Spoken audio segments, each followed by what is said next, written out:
We are Black Horse. We are Wisconsin.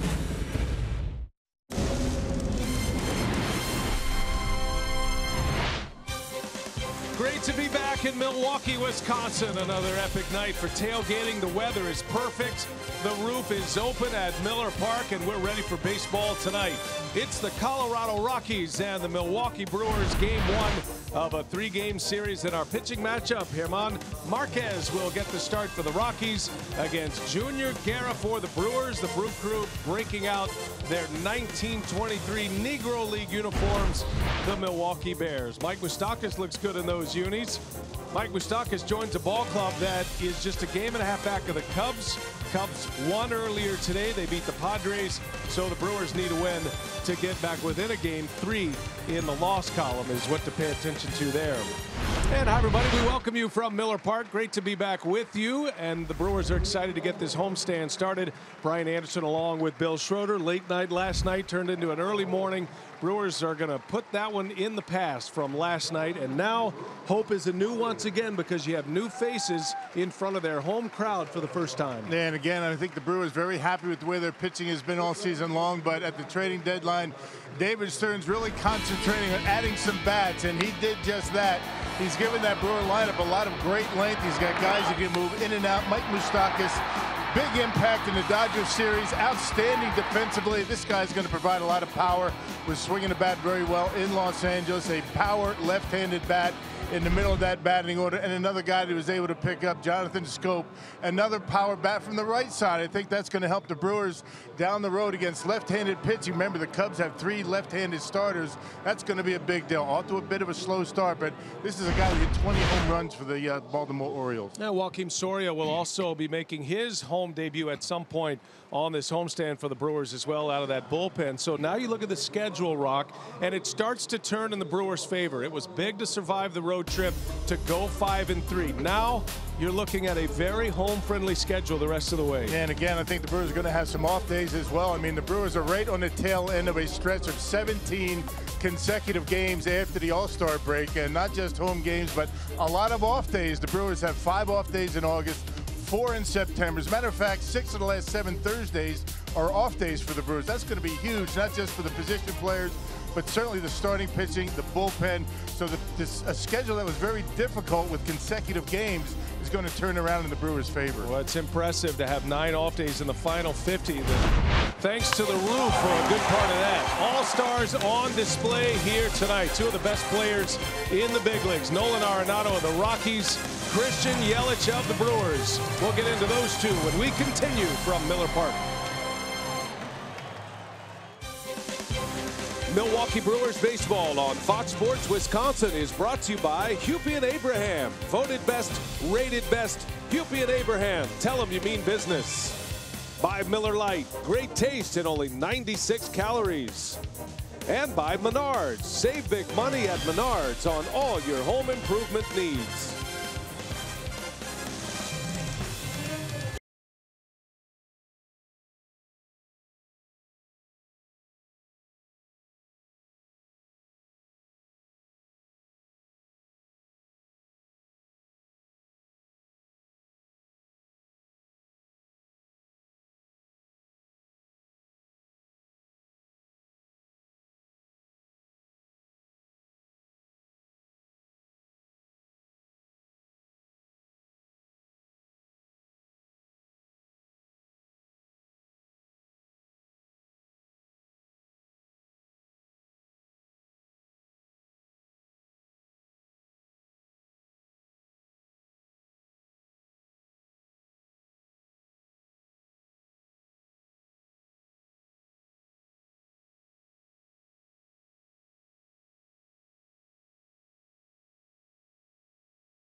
of the game's best matching up in this series this weekend. Christian Yelich, who leads the National League in batting starting play today, hitting at a .321 clip.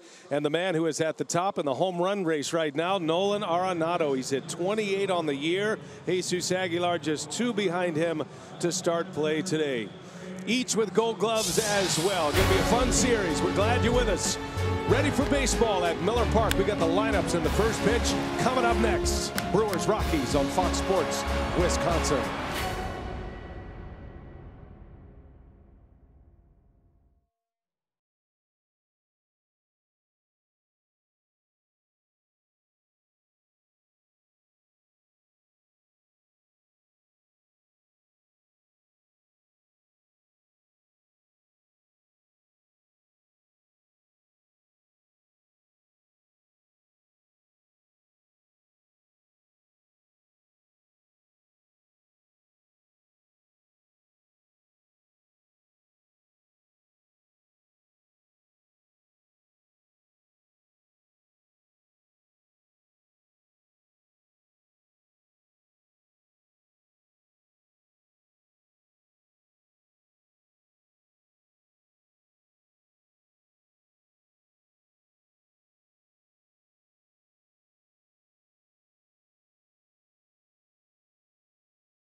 Moments and walk-off wins have led them to the 3rd best home record in the National League.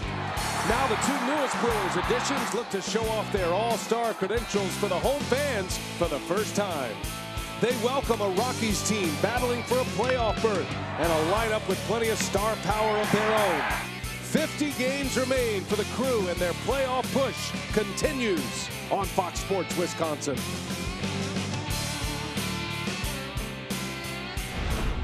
And what a final 50 it is going to be here at Miller Park this year. New faces on the left side of that infield. Mike Moustakas at third base. Jonathan Schoop playing shortstop here tonight. First start at shortstop for Jonathan Schoop. Mike Moustakas getting his 6th start at third base for the Brewers, coming from the Royals and the Orioles in the American League, respectively. And a brand new left side and a brand new reliever in Joakim Soria as well. Brian Anderson, Bill Schroeder, Sophia Minard with you. Glad you're with us. 76 degrees, hardly a cloud in the sky, and the roof is open. And for more on the 2 newcomers on the position player side, Schoop and Moustakas, let's hear from the 3rd member of our team, and Sophia Minard. Hello, Sophia. Thanks, guys, and you're right. Both Mike Moustakas and Jonathan Schoop making their Brewers debuts here at home at Miller Park, and maybe most noticeably for Jonathan Schoop, he's getting his start here at shortstop in just his 3rd game with the Brewers. But he said he's excited about it. He did sign as a shortstop coming up with the Baltimore Orioles. Did play a few games there last year for Baltimore, but he said even though there are going to be some nerves there moving back to that position, he has regularly taken ground balls over there at shortstop. He did it with Baltimore as well. He did do it on Tuesday in Los Angeles at Dodger Stadium as well. So he said he's excited. He's going to work through those nerves, but a place where he is familiar. Well, Sophia, that is going to be a big question across baseball. How will Schoop handle that shortstop position? And we're going to have to give him a few games to settle in here.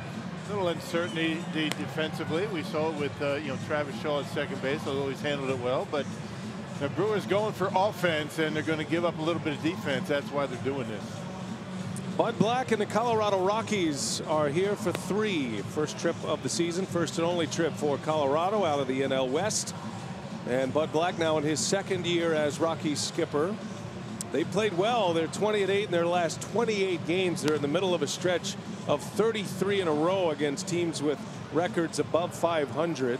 They've won 20 of their 30 at this point. Let's take a look at his Potawatomi batting order. He's got Charlie Blackmon, one of the great threats as the leadoff man, leading off. You got DJ LeMahieu, a former batting champion. Nolan Arenado hits 3rd. Gonzalez, Story, and Parra make up the middle of the batting order, with Desmond, Tom Murphy catching, and German Marquez on the mound for Colorado. And that's a lineup that will match up against Junior Guerra. Junior making his 2nd career start against Colorado. The first one didn't go too well. He started on opening day last year. Remember, he pulled a muscle coming out of the batter's box, ended up on the disabled list. He's lost 2 in a row and got roughed up against San Francisco his last time out. Junior Guerra facing Charlie Blackmon, opens up with strike 1. Guerra did get the early flight home from LA yesterday. He was not on that overnight flight that the team was on. That was about a 5:30 a.m. arrival. Guerra was given the option to fly home early and took that option.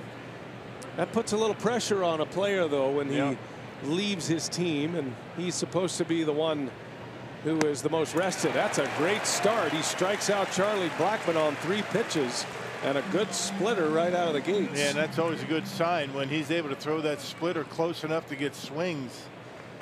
Haven't been throwing as many lately. Let's check out the Brewers defensively tonight. You got Kane, Yelich, and Thames in the outfield. Moustakas, Aguilar on the corners. Now this is where it gets interesting. Jonathan Schoop at shortstop, making his first start at short. And Travis Shaw, start number 3 at second base for the Brewers. Manny Pini behind home plate. Junior Guerra is a ground ball pitcher. He's one of the 2 in the starting rotation that gets the ground balls. He and Jolie Chassin. And we'll see how active Schoop will be at the shortstop position tonight. Nothing but strikes so far for Guerra. Opens up strike 1 to LeMahieu. There's his first miss. And the count evens to the Rockies' second baseman, DJ LeMahieu. We got a couple of large second basemen in the building tonight, and Travis Shaw and DJ LeMahieu. A couple of guys that stand over 6'3". And then you add Schoop to that mix, who is just shy of 6'4", and has played mostly second in his big league career. And talking about size, how about Aguilar and Moustakas? Brewers have a bunch of linebackers out there in the infield right now. The 4 horsemen out there, yeah. I like it. They're impressive off the bus, let's just say that. There's a swing and a miss, and Guerra with back-to-back Ks to start his night. Now let's check out our Pizza Ranch for the win. Kind of an abbreviated Pizza Ranch. We got in late last night, so we only got 2 things to talk about. Junior Guerra's got to get into a groove. I mean, 2 of his last 3 starts have not gone all that well, so he needs to get going. Needs to pitch deep, because he did come home early yesterday from LA, and a lot of home runs. The Dodgers were first in the league in home runs. The Brewers just left there. Colorado's second, the Brewers third. We'll see who's able to keep the ball in the ballpark in this series. Nolan Arenado keeps one in the ballpark, swings at the first pitch right to Thames, and a 1-2-3 inning for Junior Guerra. Good start. Brewers coming up in their Milwaukee Bears unis.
In the first, now the Brewers coming up here in the bottom of the first inning. Christian Yelich will hit leadoff tonight for Craig Counsell. The Potawatomi batting order: Yelich, Kane, and Moustakas. Aguilar, Shaw, and Scope. Eric Thames hitting 7th, with Manny Pena and Junior Guerra rounding it out. That is a lot of firepower in this remade Brewers offense.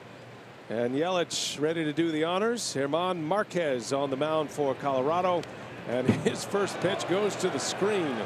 Hit the bull back there. Yeah, that'll keep you loose. 22nd appearance for Marquez, and he's got that .482 earned run average. He's won 4 consecutive decisions. Beat the A's last time out, 7 2/3, 5 hits, 2 runs. Really threw the baseball well, and making his first start at Miller Park. 2-0 to Yelich. He is the reigning National League Player of the Week. Jonathan Scope, the reigning American League Player of the Week. Rare to have 2 players winning those awards in the same lineup. Had to be a trade made, and there was. And the Brewers are excited about this offense, and it could take a little bit to get clicking and everybody fits in their position. But the fact you go left, right, all the way down, it is a formidable group of hitters as Marquez deals strike 1, 3-1 to Yelich. Man, Craig Counsell even said it in Los Angeles. It could be a little bit awkward until everybody, including he, talking about the Brewers skipper, gets used to the rotation and everybody getting used to a role. They're all going to get a lot of playing time. It's going to be matchups. He's got a lot of options. One thing you don't hear talked about enough is the type of players the Brewers get in character and the willingness to win, do what it takes. These are all cliches as Yelich draws the walk, but the Brewers went out hunting character players who are willing to move and play in different positions, and I think Scope and Moustakas fit that bill. The first day Moustakas arrived to the Brewers in LA, he took ground balls at second base. Yeah. He wanted to make sure that his manager and that Travis Shaw knew this wasn't a one-sided deal. And he knows all about winning, Moustakas. I mean, 2 consecutive World Series. He won 1 with Kansas City, and Jonathan Scope the same. I mean, they just want to win no matter where they play. Here's Lorenzo Cain with a runner at first. In there for a strike. And you can probably say the same thing about most of these Brewers right now. They're all willing to move around.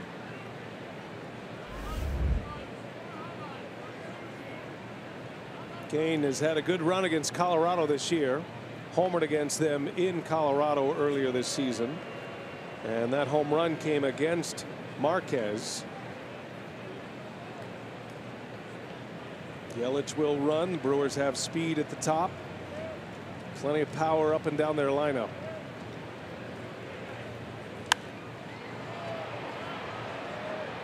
And Lorenzo, a terrific series, all aspects, defensively, at the plate, on the bases, in Los Angeles.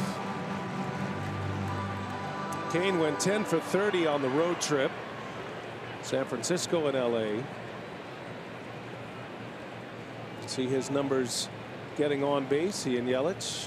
Cain is having a career year in that category. An on-base percentage of .393. For the most part, he had hit leadoff up until recently. An OPS over 800 starting play tonight, and a lot of that due to a very high on-base percentage, which is almost 100 points higher than his batting average. Willing to take the ball to the opposite field. We saw that big time on the road trip. And you look at this batting order for the Brewers. I mean, 1 through 8, outstanding. Manny Pena, even, he was swinging the bat well in Los Angeles, but 1 through 7, big time pop in this batting order that the Brewers have laid out there tonight.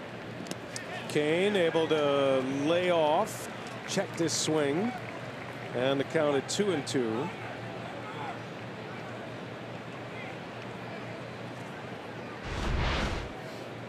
Breaking ball from Marquez, and just barely able to hold up is Lorenzo Cain. Brewers played the Rockies back in May, took 3 out of 4 from them in Colorado. Rockies got hot after that. They've been a team on the rise in that wild card race and in the division race in the National League West. Colorado comes into play today, just 2 back of the front running Dodgers. It goes LA, Arizona, and Colorado, all separated by 2 games. And the Rockies are certainly in the wild card picture as well. A record of 58-50. 8 games over 500. They just lost 3 out of 4 in St. Louis. Yeah, heartbreaker last night. Down the right field line, that is going to be in the seats. Yeah, the St. Louis Cardinals walked them off yesterday. It was an afternoon game at Busch Stadium. Bud Black's team had a lead or was tied after 7 innings in each of the 4 games in St. Louis, but they lost 3 out of 4.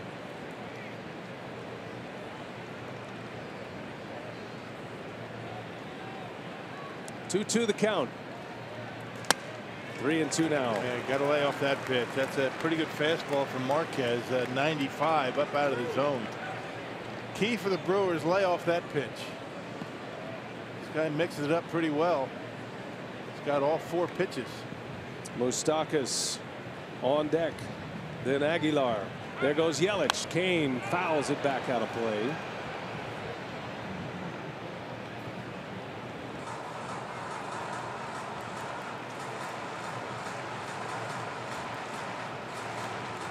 Kane has good numbers against Marquez. 4 for 6 with a walk and a home run.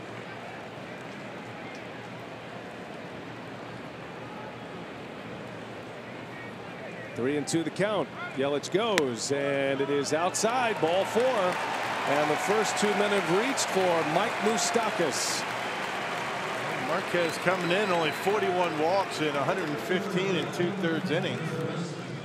Having a difficult time commanding, especially the fastball so far.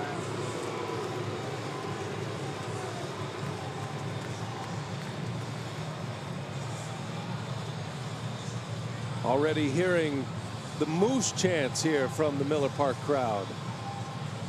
And there are a lot of Kansas City Royal fans that have become Brewers fans after the Lorenzo Cain acquisition this offseason. Mike Moustakas near the trade deadline.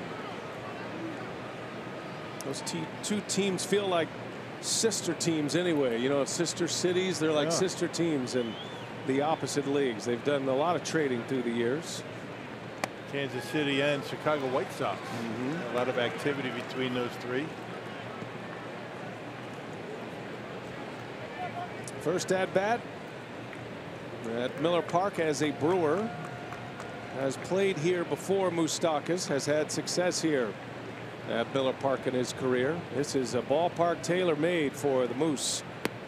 There's a breaking ball in there for a strike. Yeah, good curveball. Talk about it. You know, fastball, curveball, slider. Every now and again to a lefty, a changeup, but not too many.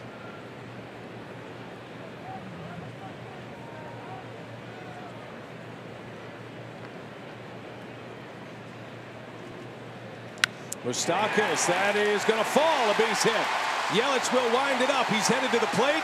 Throw goes to second. Yelich scores. And Mike Moustakas with his first RBI as a Brewer at Miller Park. It's 1-0. Yeah, good way to make a first impression in front of the home crowd. An RBI single. Got it down on the end. Didn't hit it very hard. Just out of the reach of Story. It's short. Yeah, that 2-seam fastball going away from him, and didn't get much of it, but enough. Dumped it over the head of Story, and Christian Yelich able to score easily from second base. Pretty good base running by Kane, though, to stay right on the bag, or he would have been out. 2 on, nobody out. First 3 have reached. 1-0 Brewers, and here comes Jesus Aguilar. Nobody's wearing the throwback 1923 Negro League uniforms better than Aguilar, by the way. Born to wear that uni. Yep. I'm surprised they could find one big enough. Had some big boys back in those days. Josh Gibson. Yeah. Aguilar's snapping out of it a little bit since kind of a slow start after the break. Had a home run last night, a 3-run shot. Yeah, good to see him get loose with a home run last night. He's at 26 now. He is 2 behind the National League leader, who is over at third base, Nolan Arenado. Second in the league in homers. He's 4th in RBIs. Had the slugging and the on-base percentage, a 940 OPS, good enough for 4th best. And a wave and a miss, and down he goes on 3 pitches. Pretty good curveball. All 3 pitches the same. Looks like a curveball. They're calling it sliders, but that looks like a curveball to me. It's kind of the same thing with Chacin. Kind of grips a little bit differently, different action on it, but you know, 3 breaking pitches. So 1 away. Here is Travis Shaw.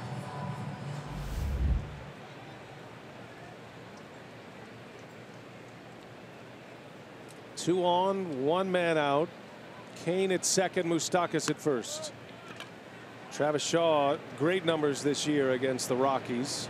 He was hot when the Brewers were in Colorado in early May.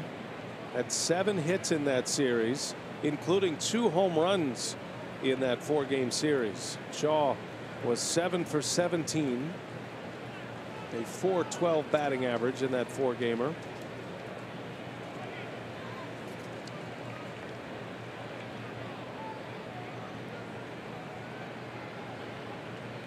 And Shaw gets under one. Fly ball to right's going to stay in for Gonzalez.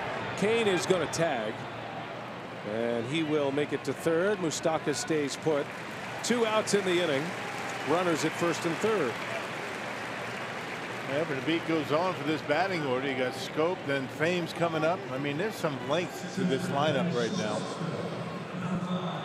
Really no soft spots to speak of. And that's what the Brewers are hoping to accomplish with the trades that they made. Jonathan Scope introduced to the home fans for the first time. 17 homers, 40 RBIs. Had an oblique injury earlier in the year, and even as he came back, tried to play through it. Did not have a great start to the season, but he has been red hot. Huge numbers in the month of July, and as I mentioned, the player of the week in the American League last week, just before the trade to Milwaukee. Yep, had a stretch in July where he hit home runs in 5 straight games. No balls and a strike. And 0-2 the count. Marquez has locked in on that breaking ball. Yeah, the breaking ball has been better for him than the fastball.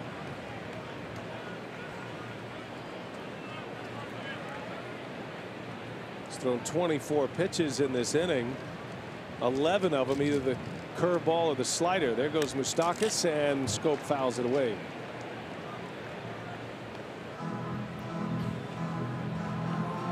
Scope is a free swinger, but he sees a lot of pitches per plate appearance, and that tells you he fouls off a lot of pitches. He fights, he hangs in there.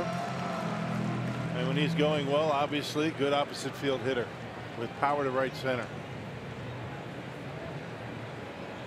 No balls and 2 strikes. Got him at the corners.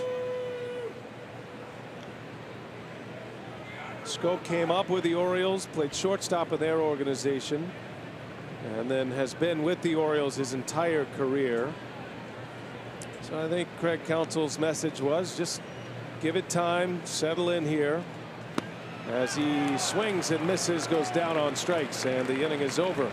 Brewers get a run though. Mike Moustakas with an RBI single, and the Brewers strike first tonight against Colorado.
Christian Yelich, and the Brewers take a 1-0 lead in the home debut for Mike Moustakas. And he said certainly over his first 6 games with the Brewers, now 5 starts for him at third base. He said there's a lot of conversation about what this infield alignment, the one that they are displaying here tonight with Jonathan Schoop at shortstop, Travis Shaw at second. He said there's a lot of conversation about what this lineup can do. Offensively, he said, we're certainly built to score some runs, but he said defensively, he feels that they can still hold their own. He says in his short time here, he's seen just how much this team shifts. He feels that they've always been in the right position. And so he said, we can play some defense too, even though we're pretty big at the middle and in the corners. He said, we've done a good job so far of being in the right spots. And so he said, that'll be important as guys continue to move around this infield. That'll be fun to watch, and I think the Brewers feel confident in their scouting process to put players in the right position. And if you kind of take the positions out of it, as we see Gonzalez fly out on the first pitch, take the positions out, the labels of the positions, you know, Jonathan Schoop is going to play in that particular position, even with the Orioles, quite often in different shifts. So he would be on the left side. Here he's in the hole. And one thing about Moustakas, Schoop, and Shaw, all 3 of those infielders who are now on the left side, they all have plus throwing arms. So you can do a lot of different things with players when they throw the ball as well as these guys do. Yep, and the shifting is going to, you know, make up perhaps for a little less range with Schoop as opposed to Arcia. So you can see the left side of the infield. You got 3 guys over there. The big shift for Trevor Story is a dead pull hitter.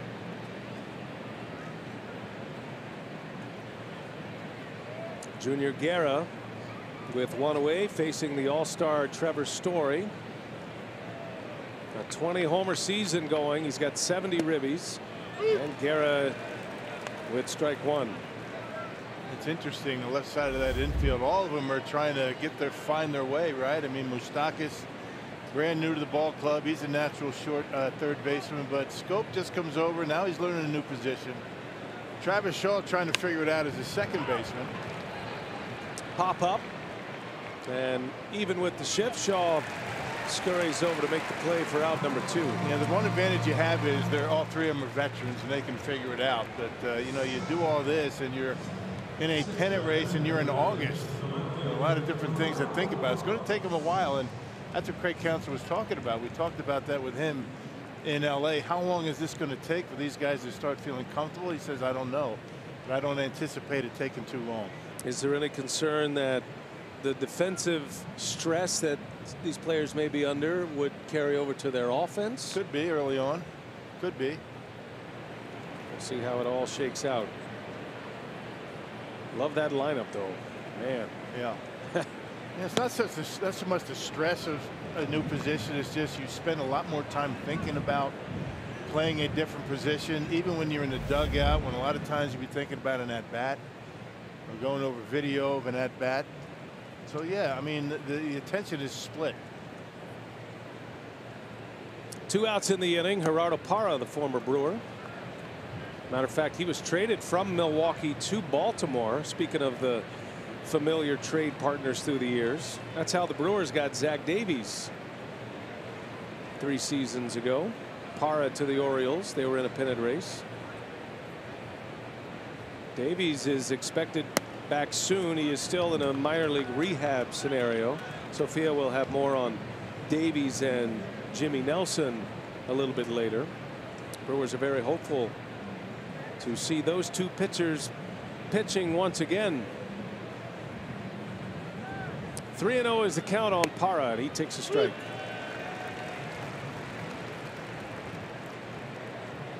Gerardo still a very good outfielder. He's a Gold Glover, as a matter of fact. He won that award with the Arizona Diamondbacks. In a hitter's count, 3-1. Missed inside, ball 4. First base runner of the night.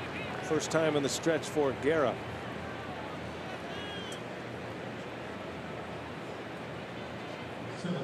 Hey, the Brewers will host a Game of Thrones night this coming Tuesday, August 7th, and each special theme night ticket package includes a seat to the game plus a Corey Knebel King of the North bobblehead.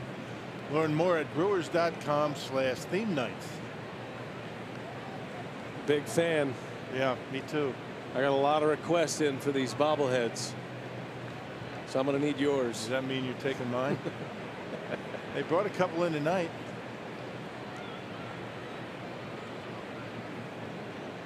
And that's all well and good, you know. That's going to be a great giveaway, but I'm still waiting for my Bob Uecker bottle opener. You haven't gotten that yet. I mean, I've been talking about that thing for a week. It's a lot of pining on the air for, you would think. The talking bottle opener. I mean, you pretty much sold it as well as anybody could. You really bought in to the promotion. It's not like you to go that deep in. I mean, with, you know, both feet, hands, body, all in. Can I make it any more obvious that I want one? Might have to buy the special ticket package. This Sunday, the talking Uecker bottle opener. One of my favorites. If anyone's got an extra one, just bring it on by the booth. We have cream puffs in the booth tonight as a reward. Yep, State Fair cream puffs, brownies, cookies. Just what we need here in the booth. Exactly. Yeah. 0-2 the count to Ian Desmond. In the dirt, Desmond doesn't bite. In that first inning, Junior Guerra threw just 8 pitches. The first 7 were for strikes, and 6 of those 8 pitches were fastballs. The other 2 were splitters, and those were the 2 that got him the 2 strikeouts. So he's had a good split finger fastball going early. Yeah, there are times when he just doesn't want to throw it. And tonight, hopefully, it's not one of those nights, but off to a good start with it. Had some forearm tightness that put him on the disabled list. That figures to be a direct result of a split finger fastball grip. Puts a lot of tension on that forearm and the elbow. Yeah, it really does. So he uses it sparingly. Trying to get Desmond with 2 away after a 2-out walk. Runner goes. Throw down to second on the money. The tag is in time. And Parra is out. Good throw by Manny Pena. And Gerardo Parra looks like he's hurting a little bit. Looking at that left arm, left wrist. So the inning ends at second base on a caught stealing. One of the best throwing catchers in the game right there, Manny Pena. And he's got another one here at Miller Park. 1-0 Brewers. We head to the bottom of the second.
He was shaken up a little bit after that slide into second. A caught stealing to end the top of the second. Now the Brewers up here in the home second with Eric Thames leading off. Yeah, it looks like he slid right into the leg of Jonathan Schoop.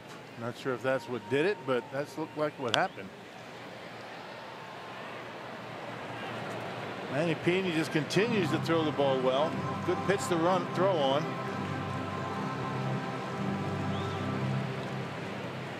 One ball, one strike on Thames. And he takes a ball. How about the shoes that Eric Thames is sporting tonight? The PF Flyer spikes. That is big time. High drive into left field. Sounded good. Parra's back on it at the wall, and he makes the catch. Last minute stab over the shoulder. And the Gold Glover hauls one in left field, taking extra bases away from Thames. Yeah, it looks like for a second he got turned around, but you win a Gold Glove for a reason. I mean, the guy's able to make adjustments out there. Thames gives it a pretty good ride, but Parra, who's very familiar with the outfield here, able to haul it in. That extra wide warning track over the shoulder makes the catch. Reached out last second to haul that one in. Rockies have 3 outstanding outfielders: Parra, Blackmon, and Gonzalez. Pena swinging away at the first pitch, fouls it back. Well, their defense overall is outstanding. 3rd fewest errors in all the National League. They are very tight defensively. Turn a lot of double plays. And all-star Charlie Blackmon, the centerpiece of that outfield.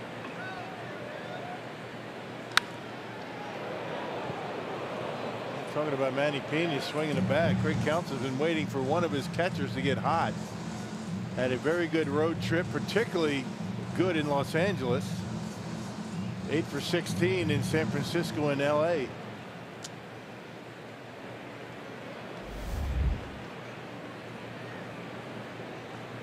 Had 5 hits, including a key home run in the Rockies series in Colorado in May. That was a game-tying home run. There's a swing and a miss, but the pitch gets by the catcher Murphy. The throw to first is just in time, securing the strikeout for out number 2. And the 3rd strikeout for Marquez.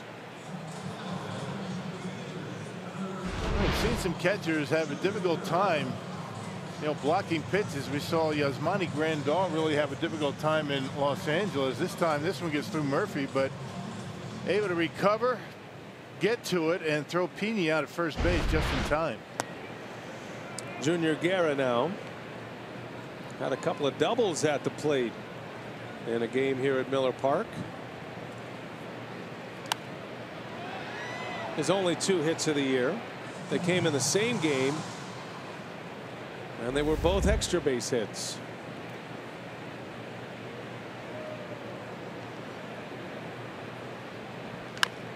Chopper foul. Junior is a former position player at the professional level turned pitcher. That was back in 2006 when he converted from catcher to pitcher.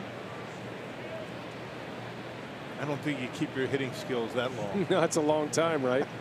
That was 12 years ago. Yeah. And down he goes as Marquez strikes out 2 in the inning, gives him 4 already, and a 3-up 3-down second.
Wisconsin Lottery, reminding you to please play responsibly.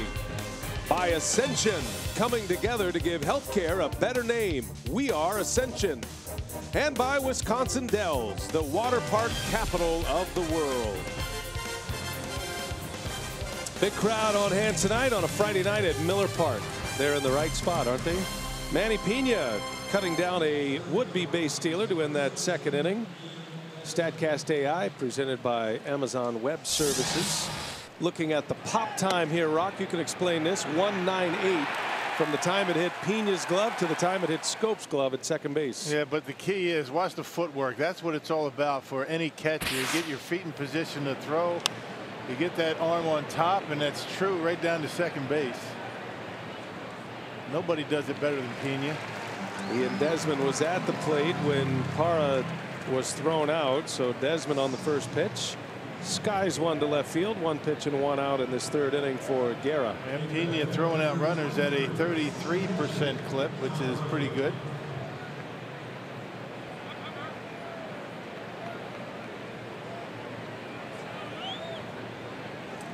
One gone. Here is Tom Murphy, Colorado catcher.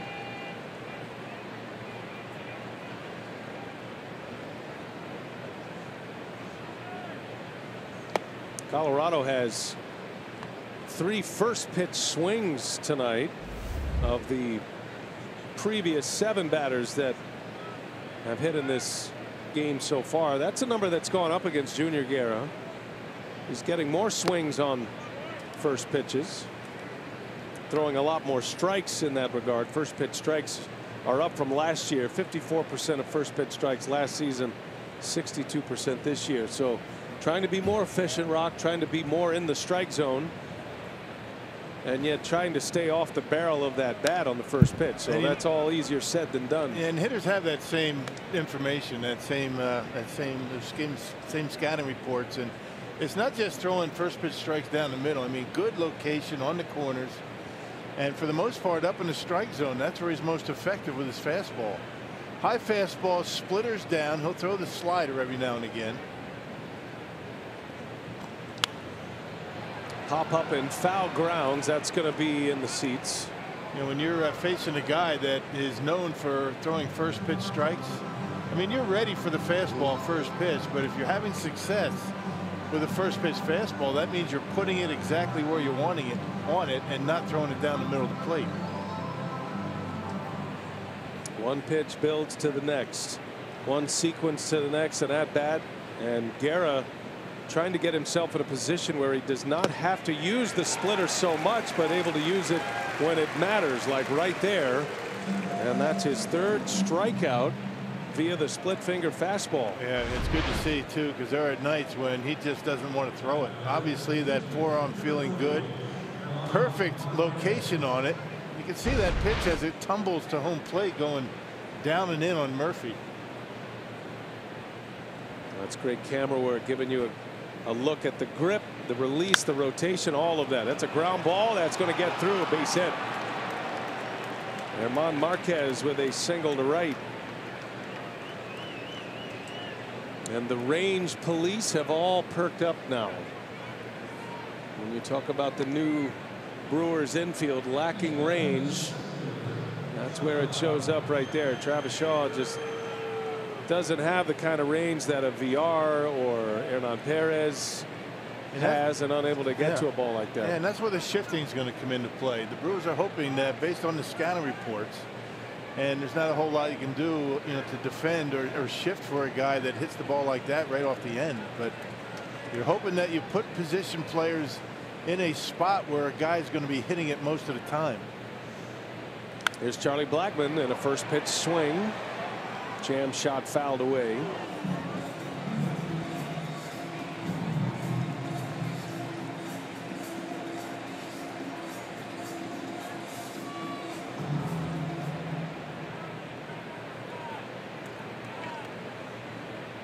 All that stuff about, you know, range for Travis and Jonathan Scope, that'll all go away when they start swinging the bat and they get hot.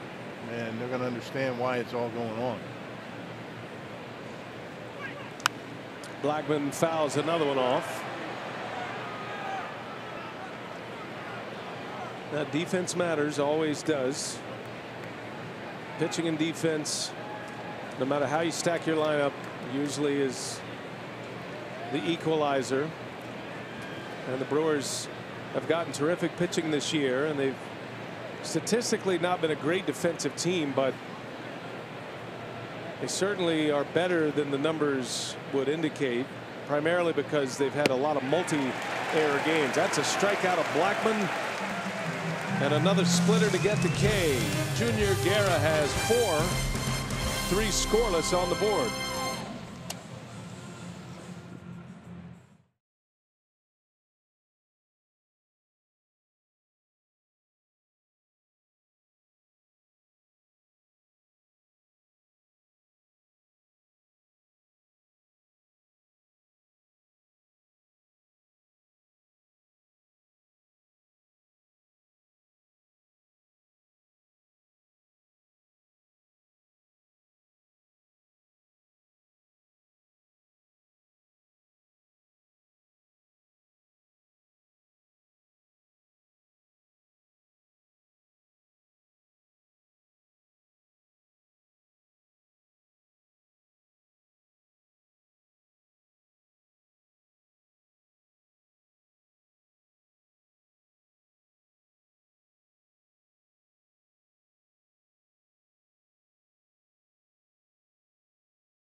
Heritage Night here at Miller Park, and I'm joined by 2 Negro League legends who are honored before tonight's game. We begin first with Warren Kirkendall, who celebrated his 90th birthday this year. And Warren, you want to correct us on something. So you were a tremendous pitcher. You were known for your curveball, but you said the sliders back then were known as something else, a hop top drop. High top drop.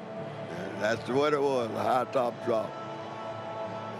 And I was good. I was pretty good on that one too. And then the main one I would throw is the name of it was the cow dragging the chain. And there was too many people could throw that one. That was one that when you got ready to throw that, you call the infielders in. You call them in because you're gonna throw that ball. That'd be the last strike. So that was your last strike. But what are your best memories of playing in the Negro Leagues and for your hometown in Gurdon, Arkansas? Well, we was taken, and where I started out, the sandlot. When it was sandlot, that was just the open field. The guys, we all got together and started playing sandlot. And the guy seen us playing so long, he said, hey, I'm going to have you a park built. And he built us a park and bought all our equipment. We didn't have to buy nothing. He had decorated, put everything in the park and everything. That's how we started out.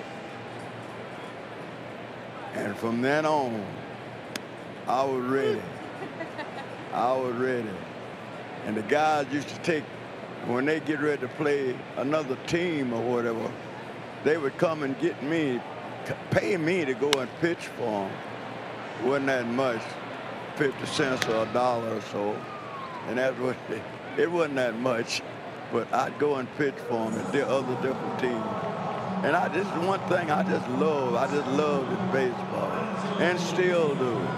And I thank God for him blessing me and bringing me this far to live to see the day that I'm seeing, looking at today, because Matter of fact, I never did think that I would see the day like I'm seeing now. And I thank God that the Brewers, they invited me out here to the ballpark, and I see all these beautiful people out here.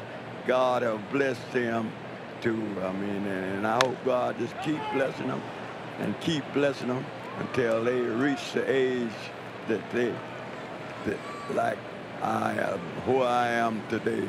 And I just thank God for it. I thank my wife for watching over me and taking care of me when I couldn't take care of myself. And I thank for all of my kids this year, today, some of them that I hadn't seen in quite a while. And I didn't think that they would show up, but they have come from city to city, state to state. And I'm glad to see them all here. And I just thank you, good people. And I thank you once, thank you twice, thank you in the name of Jesus Christ. So I appreciate it. Well, thank you for your time, for sharing those great stories from your memories of your pitching career. And want to bring in Herbert Walker here. And Herbert, you played with the Indianapolis Clowns. What are your memories of your playing career? Well, 1951, I was selected to play on the Jackie Robinson All-Star Tour. And I won the most valuable player on that tour. And that was, of course, that was a high point of my career. And I went, from there, I went to the military service. They had the draft going because of the Korean War. And I spent 4 years in the military service. In 1954, I was the most valuable player on the Horn Hawks baseball team.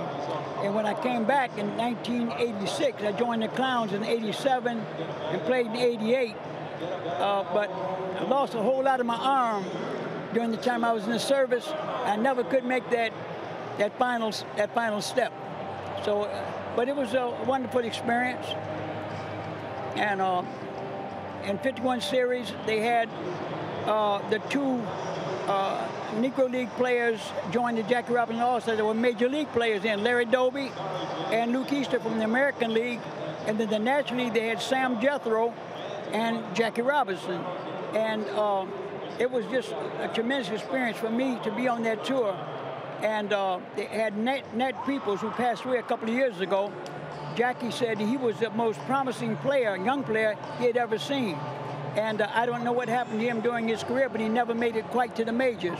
But I played with, when I was with the Clowns, with Johnny Wyatt, who played very successfully with the Boston Red Sox. And I played with Clarence Choo-Choo Coleman, who hit the first home run for the New York Mets in the new Mets Stadium. So I played with them, and they made the grade. But of course, I never did make the final league. But it was a wonderful experience. And to play alongside Jackie Robinson, as you said, that experience of the Jackie Robinson All-Stars, I can't imagine what that time was like for you. Oh, it was tremendous, tremendous. Luke Easter, one of the finest people you ever want to meet, one of the finest athletes. Probably the greatest athlete I had ever seen was Luke Easter, the Cleveland Indians. Well, thank you so much to both of these legends. Terrific to hear their stories, B.A. and Rock, as we celebrate African-American Heritage Night here. Again, the Brewers wearing their 1923 Milwaukee Bears uniforms. All right, Sophia, thanks. Great to hear from those guys. And I think what I'm going to take from those interviews right there is the cow dragging the train. No kidding. Right? And I want to know what that is. That's some kind of a curveball or a splitter or something like that. That's awesome. Good for those guys. Wow, what inspirational words from both of those gentlemen. Loving the game still after all these years. How about playing for 50 cents? Yeah. Maybe $1. Amazing. Junior Guerra facing DJ LeMahieu. That looked like a cow dragging a train right there. That was in there for a strike. The hot top drop. I remember, playing catch with my granddad way back in the day, and he used to call the slider. He used to call it an outshoot. Outshoot, in-shoot, upshoot. Yeah, they had interesting names. Yep. For pitches, for plays. Now the uniforms the Brewers are wearing tonight. The 1 year Milwaukee had a team in the Negro Leagues, the Negro National League. The 1923 Milwaukee Bears, they played in Athletic Park.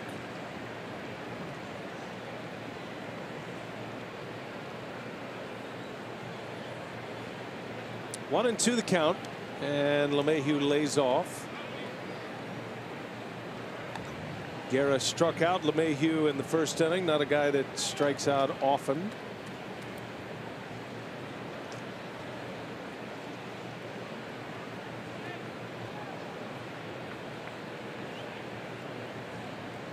Two and two the count. And a chopper to short. Jonathan Schoop makes the play for the out. You can see his strong throwing arm that Schoop possesses. It's kind of a flip of the wrist, and a nice throw over to first base. He's going to be all right over there. Kind of a Cal Ripken Jr. size shortstop out there. What do you got him? 6'3"? Yeah, he's north of 6'3". He's actually a little bit taller than Travis Shaw. Yeah, a couple of big guys over there playing the Keystone combination. Shortstop and second base. Here's Nolan Arenado now. He swung at the first pitch his last time up. Flew out to right. Takes one this time. Takes a strike. Those first pitch strikes always important for Junior Guerra.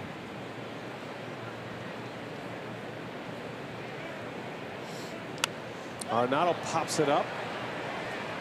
Moustakas and Pena, and Moustakas will make the catch. 2 up and 2 down. A lot of outs in the air and strikeouts tonight for Junior Guerra. Hey, a reminder, fans, if you can't catch the games on television, stream them live on your mobile device with Fox Sports Go. You can download the app, take Fox Sports Wisconsin and Brewers baseball with you wherever you go.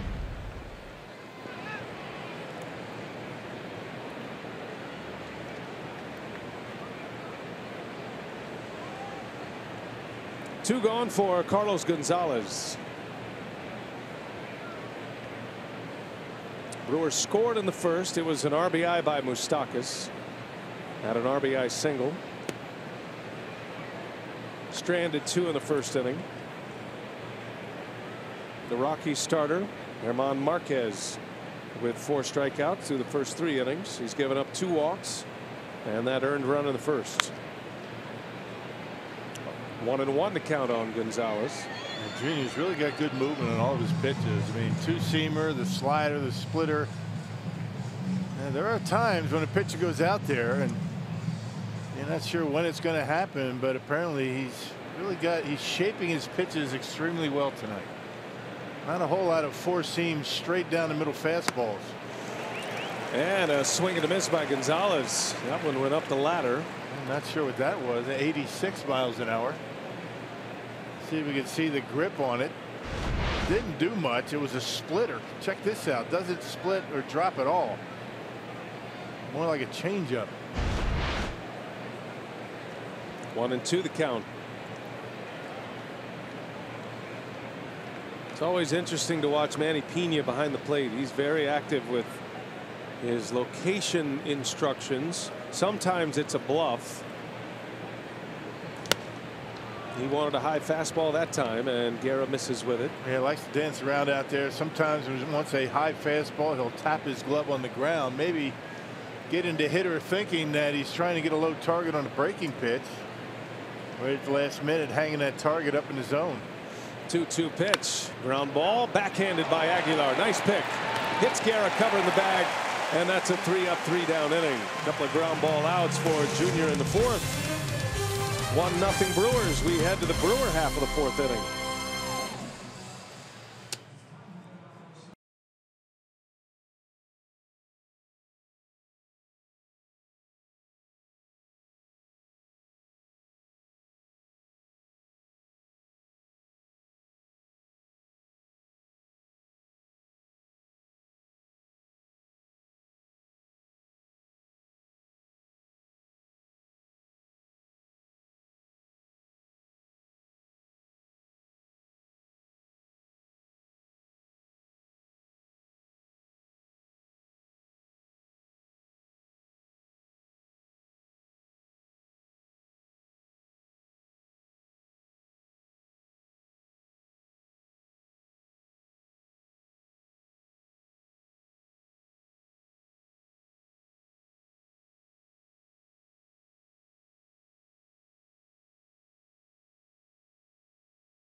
Last night in Los Angeles, it was a lopsided affair, but Aguilar got a stroke back. 3-run home run number 26 on the Powerball count. And Aguilar just 2 home runs off the National League lead. Starting play today. What a year he's had.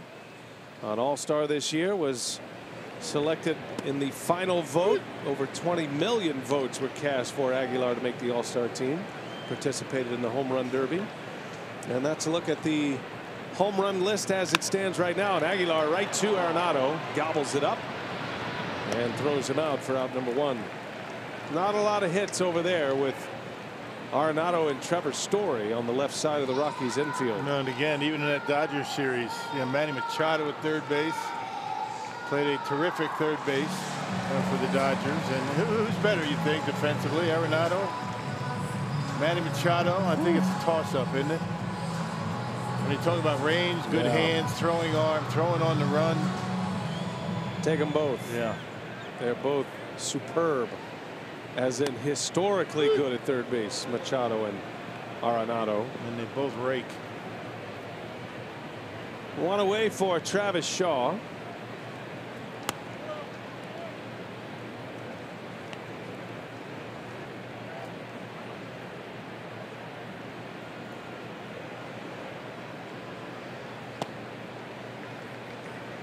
Two balls and a strike.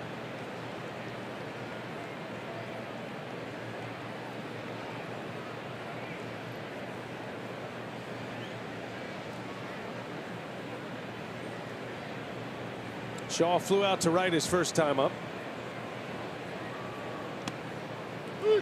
By the way, did you hear the junior PA announcer for this inning? Last name Schroeder. Yeah. I think her name was Ellie. Yeah. No relation, right? Was it Schroeder or Schrader? Could go either way. Yeah, around here it does, yeah. We're going Schroeder for our purposes. She was excellent, though. Yeah, right. She could be related to you because she speaks very well and very loudly. Right, yep. She's got one more to do here. Jonathan Scope. I hope she says the name right. Very eloquent. Unlike a wordsmith. Shaw strikes out. All right, listen in here. Tell me what you think. Go ahead. Next up, it's number 5, Jonathan Scope. And smart too. That's right? a hard name. You know what? You know how many people I've run across that call him Shoop? She knew it was Scope. She's done her homework. Good job. Yeah. Little Miss Schroeder. Well, good pacing too. Didn't rush through it. You got to really take your time through that. There's a ground ball to LeMahieu, and that'll be a 1-2-3 inning. Marquez is settled in now. He's retired 12 in a row since the Moustakas RBI in the first.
They always said I had a face for radio.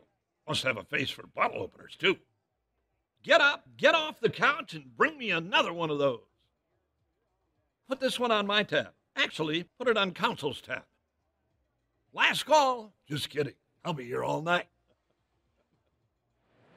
That's what you're looking for, Rock, right there. I'll tell you, I love it. They deliver. There's a first ball swing. Trevor Story deep into center field, and this game's tied. Another first pitch swing by the Rockies. This one is cashed in. Second hit of the game. Trevor Story with his 21st home run of the season. And we're all even at one apiece. Yeah, it's amazing how well he's done against the Brewers this year. Even when he wasn't swinging the bat all that well early in the year, he had a terrific series against the Brewers in Colorado. First pitch fastball, we've been talking about that. That was actually a breaking ball, not a fastball. That slider from Junior, and Story gives it a ride to center field.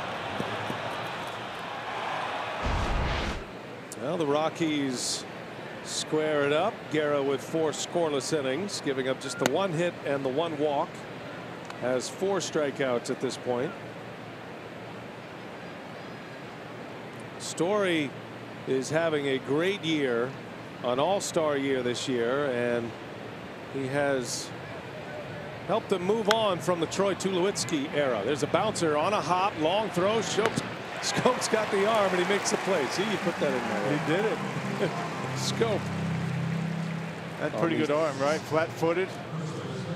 Got rid of it quickly and threw a strike over to first base. Well, Nishi wasn't sure if he should have gone after it and caught it on the fly. He plays it back, and with the good throwing arm, able to get Gerardo Parra. Guerra misses down and in to Ian Desmond.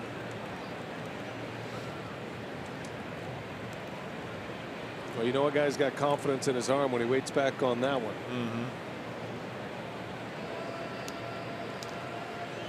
Yeah, Parra's a good runner as well. First out of the inning. Desmond a swing and a miss. 1 ball, 1 strike.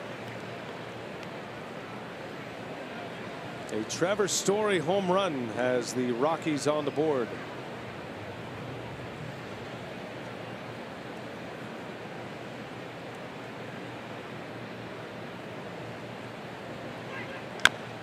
Slow roller coming in. Moustakas bare hand, and no chance to get Desmond. Even if he comes up with that cleanly, he's not going to throw out Ian Desmond at first. That'll be an infield hit. Yeah, really no defending that. I mean, the Brewers infield on the left side was back, trying to cover as much ground as they could, but a little chopper in front of home plate, not much you can do about it.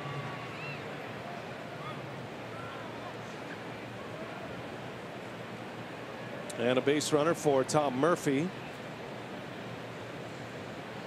This is a spot Guerra would like to get a ground ball here. Get a double play. You'd have the pitcher lead off next inning.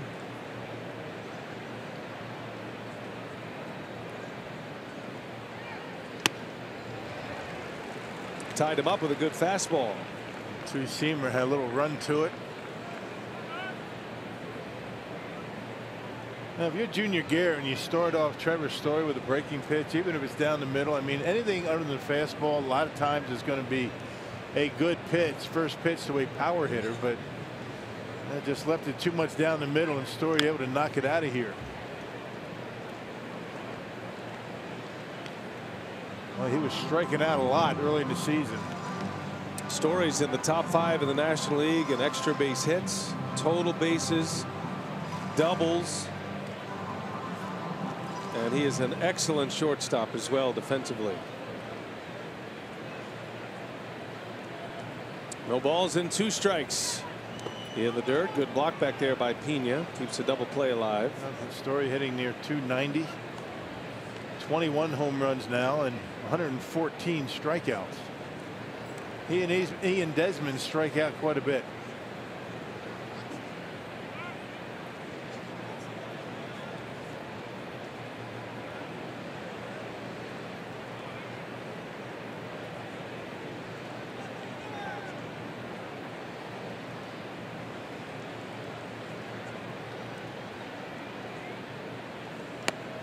That one is just outside. I think Pena thought it was a ring up. Just missed with the fastball, and it's 2-2 now on Murphy. Tony Wolters and Tom Murphy are the two catchers with the Rockies, along with Chris Iannetta. They carry 3, but Wolters has the ability to play all over. He's a utility man that can catch. Swing and a miss. It's a strikeout for Guerra. Number 5. Second time he has struck out Murphy. Yep, got him on the split-fingered fastball. Good pitch. And gets a swing on a pitch that's off the plate. Normally that is a swing and a miss pitch when it's off over the confines of the plate, not away.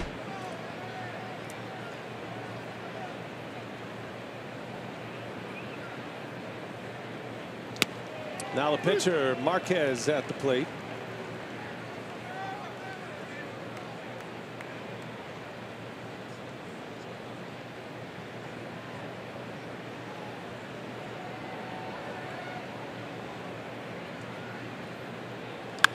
On the ground to Scope, and he'll flip it to Shaw. That will retire the side. But Colorado gets a leadoff homer on the first pitch of the inning from Trevor Story. We're all tied at 1.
Giancarlo Stanton and the Yankees taking on Mookie Betts and the Red Sox in an American League showdown. Coverage begins at 2 Central on FS1, or you can stream it live on the Fox Sports app.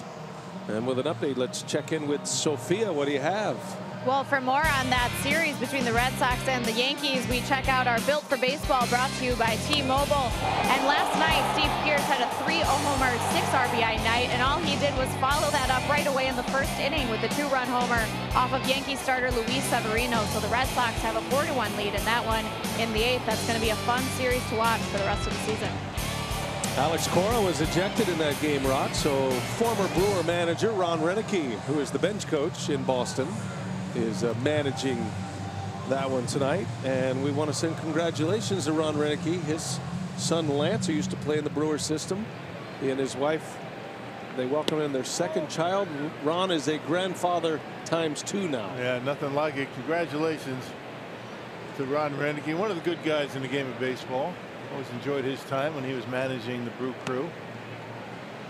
That Boston Red Sox team is a juggernaut this year. 76 wins at this point. The nearest win total to the Red Sox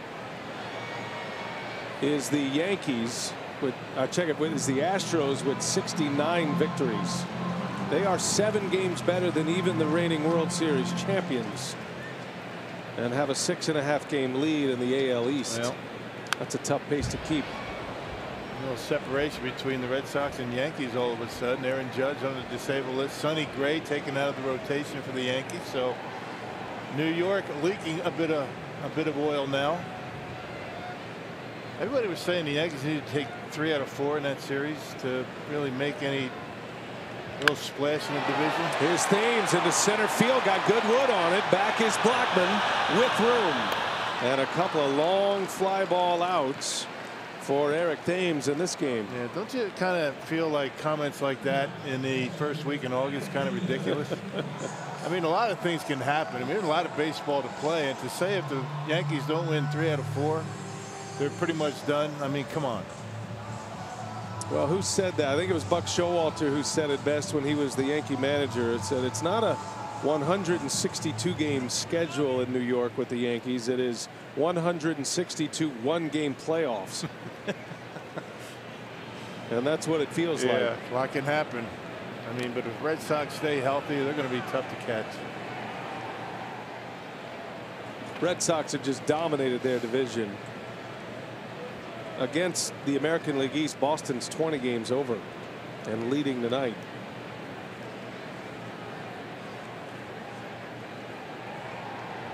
And the Red Sox just finished that one off. It just went final. Rick Porcello with a complete game for Boston. So right now, Boston a comfortable lead. Cleveland is up 10 games on the Twins. That's all but over. Astros have a 5-game lead over Oakland. Looking at a fight for that second wild card team between Oakland and Seattle. That could get interesting.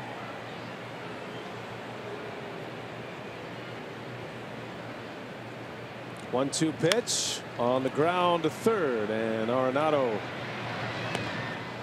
for the second out. 2 gone. 14 in a row retired by Marquez.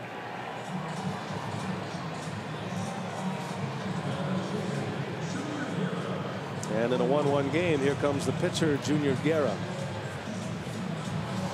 Over in the National League, the Phillies and the Braves in a virtual tie at the top. Phillies had a half-game lead over Atlanta to start play today. 1 more loss, but 2 more wins for the Phillies over the Braves.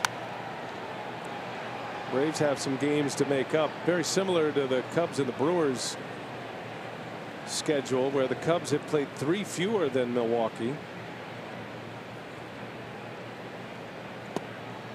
Yeah, that's all going to change as we get through August and September. We talked about it when we came on the air tonight. All the off days the Brewers have between now and the end of the season. 9 off days.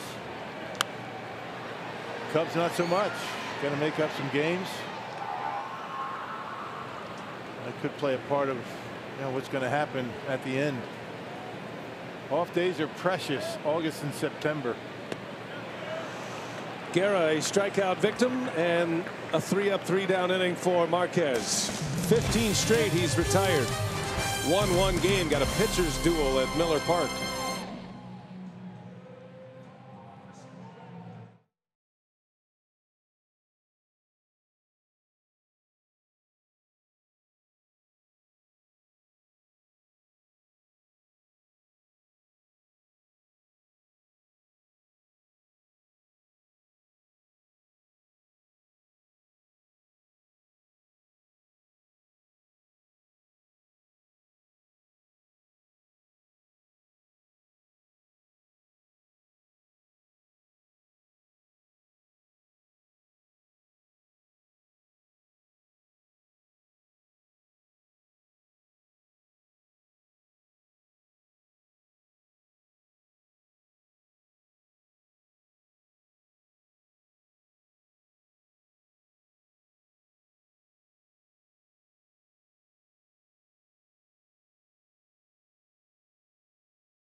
Brewers baseball on Fox Sports Wisconsin is brought to you by Miller Lite.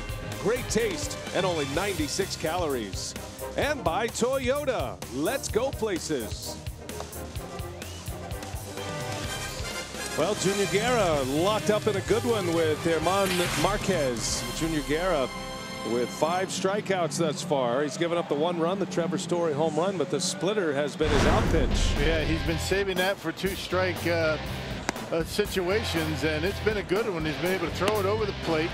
Sometimes not so much down in the strike zone. It acts a lot like a split change at times, but as opposed to a true splitter.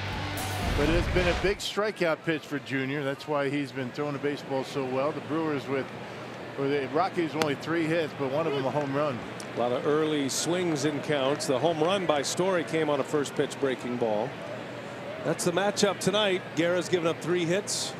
Marquez has given up the 1 hit, which was a run producing hit by Moustakas. He has not allowed a base runner since.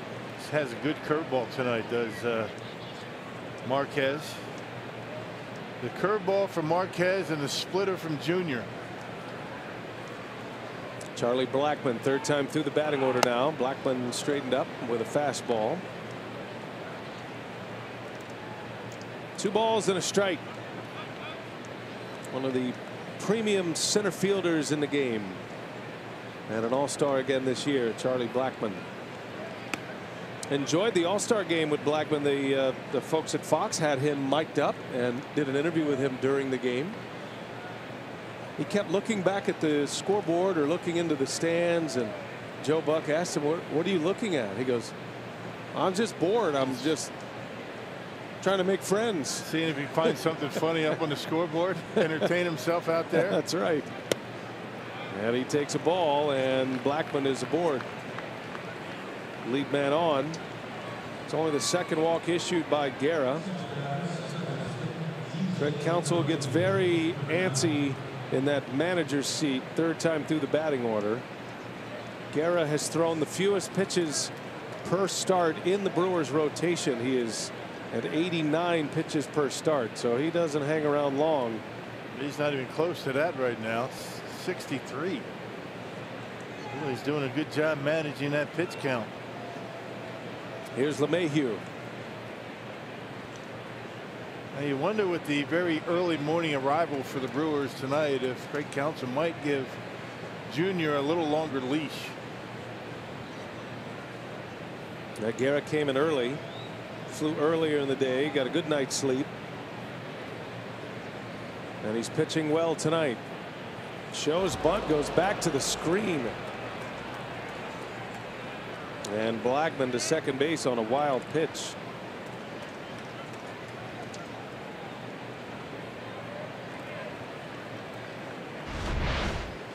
And not a whole lot Manny does about this. That ball just kept tailing further and further away from the glove, ends up hitting the screen, and well, now the Rockies have Blackmon in scoring position. That's a go-ahead run there.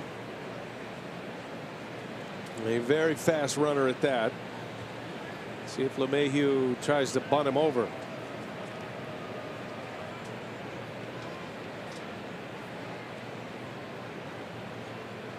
Yeah, LeMahieu pretty good at going to the opposite field, so that would have been stunned if he was up there to bunt.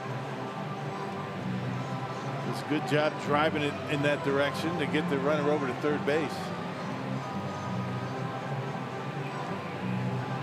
If he does it, he's going to be doing it on his own.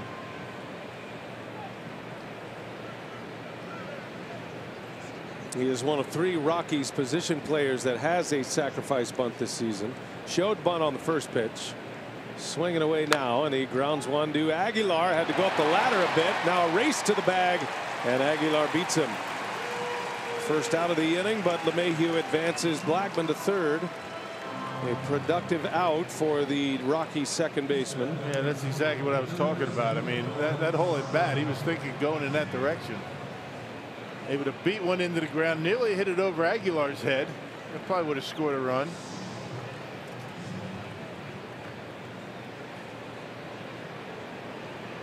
Well, now the Rockies are set up. They have their 3-hole hitter coming up, their best run producer, and Nolan Arenado with a runner at third and one away.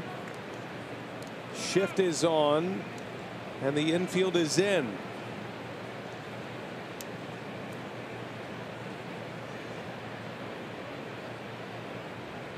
And Arenado trying to jump on that first pitch, which he's done all night, fouls it away. Yeah, you can pitch him inside, but you better get it in there. And you know, with that two-seam fastball that Junior's been throwing, get it down and in. Maybe he'll hit a ground ball at somebody. And an enviable spot for an infielder right here with the infield in with Arenado at the plate.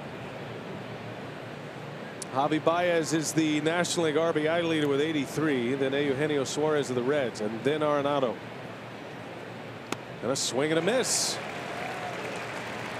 0-2 the count. Well, now you drop the splitter in the dirt, and man, he's got to block it. Arenado's been great with runners in scoring position this year. A .341 hitter. It's .308 overall. Junior needing a strikeout. 0-2 the count. And that one's on the ground. Shaw on the shift. Blackman stays put. Second out recorded. Goes 4-3. Got in on his hands, and maybe Arenado thinking about the splitter. Junior able to jam him. Good sequence by the Brewers. Good job by Manny Pena to set up those pitches. He's got some tail on. You can see where he hit it right down on the handle. Easy out up the middle. Good pitch. Well, now the infield can get back to normal depth. 2 outs in the inning, and that brings up Carlos Gonzalez. Gonzalez, another guy, likes to swing at the first pitch. He's hit 13 home runs this year, 47 RBIs.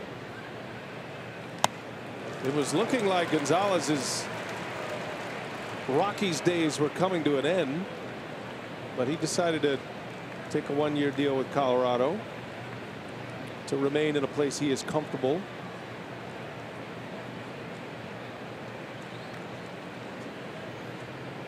Yeah, signed late. It's not even in the Rockies media guide. Yeah, he signed a one-year deal, $5 million, which is a bargain for a player of his caliber, that has been of his caliber. I mean, Carlos Gonzalez has been a very highly compensated player. Made $20 million last year. Now in his age 32 season. 1 ball, 1 strike. Chopper foul. Yeah, it's a big pay cut, but still not bad money. Yeah, it's okay. That's the kind of pay cut I'm talking about. 20 million to 5 million. Oh, shucks. How's he ever going to survive? Man, he makes no bones about it. He's happy to stay in Colorado, and he knows where he is in his career. He's been an all-star 3 times. Won 3 Gold Gloves, Silver Slugger awards. I mean, he's been a terrific player. Had a run at an MVP back in 2010. He finished 3rd that season. Batting title as well. 1-2 pitch, and Guerra misses with a fastball.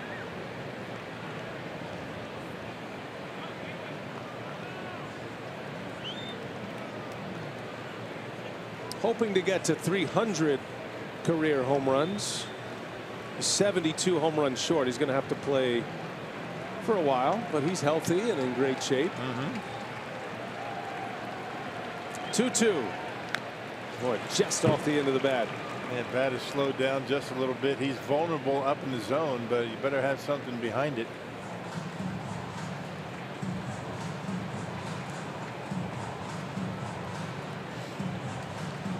Why wouldn't you want to stay in Colorado, right? What a hitter's ballpark that is.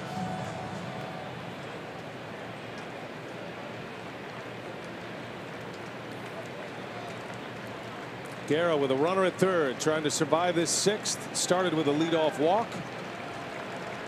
Blackman, the runner at 3rd, the go-ahead run. 2-2 pitch is high for a ball, and the count goes full now, 3-2. Good idea up there, just a little bit too high.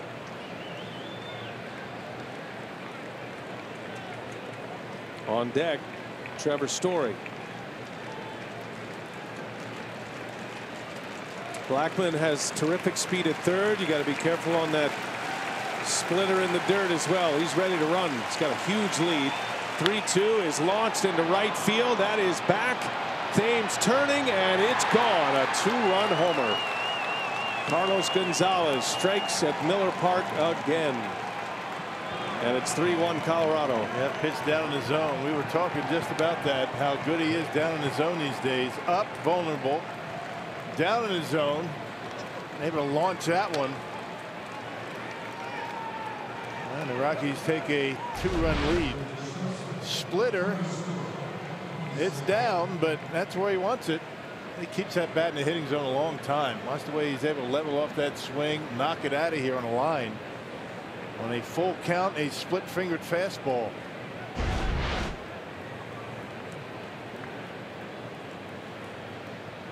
Second homer of the game for Colorado. All three of their runs coming on the long ball. Now Trevor Story swinging away at the first pitch, fouls it back.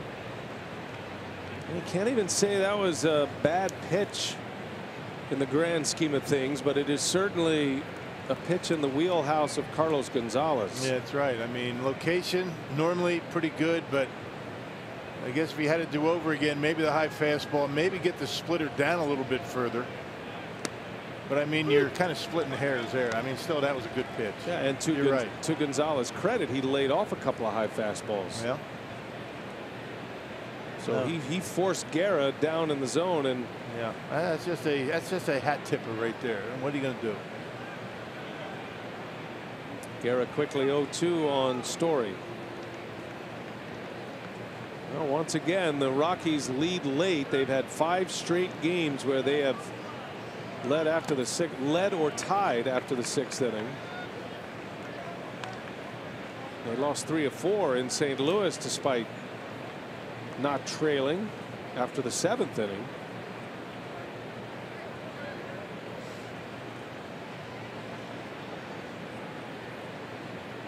A ball and 2 strikes on Story. On the ground. Nice easy hop for Shaw. And the inning is over, but a 2-out, 2-strike, 2-run home run by Carlos Gonzalez. It's 3-1 Colorado.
Back immediately after the Crews game against the Rockies.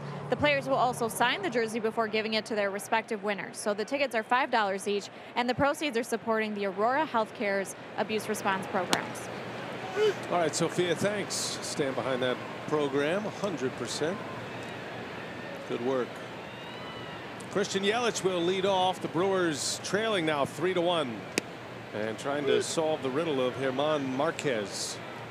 He's retired 15 in a row. Gave up a leadoff walk to Yelich in the first inning, and then a walk to Kane. Moustakas then singled home Yelich, and that's been it. Yeah, nice curveball. The off-speed stuff has been very good. He's locating fastball very well. That mid-90s fastball, pretty straight. A little two-seam at once in a while, but yeah, I mean, he's been keeping the Brewers off balance. He's got Yelich in an 0-2 hole. 6 strikeouts for Marquez. Has those 2 walks. And has been in cruise control from the windup since the first. Need a base runner to try to shake up some of the tempo of this starting pitcher. First 3 hitters reached, a couple of walks, and they hit, and that's been it. Yelich hit 3 homers on the road trip, drove in 6. Red hot. Had a 15-game hit streak. In the air, right center field, hit well. That's back there. This one is going to fly. Home run, Christian Yelich. 3-2 Colorado as Yelich goes deep, number 17 on the year.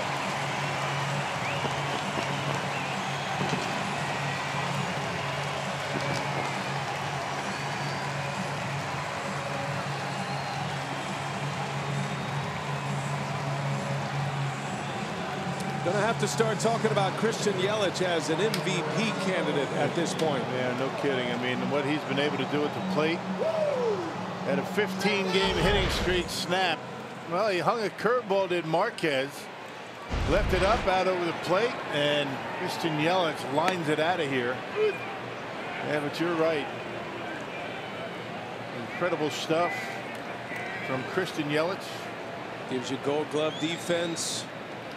There's a little tapper, third base, going to be a tough play. Arenado bare hands, throws, and it is in time. Man, what a play. Yeah, no kidding. Oh, man. Nolan Arenado, another gem. He makes him look easy.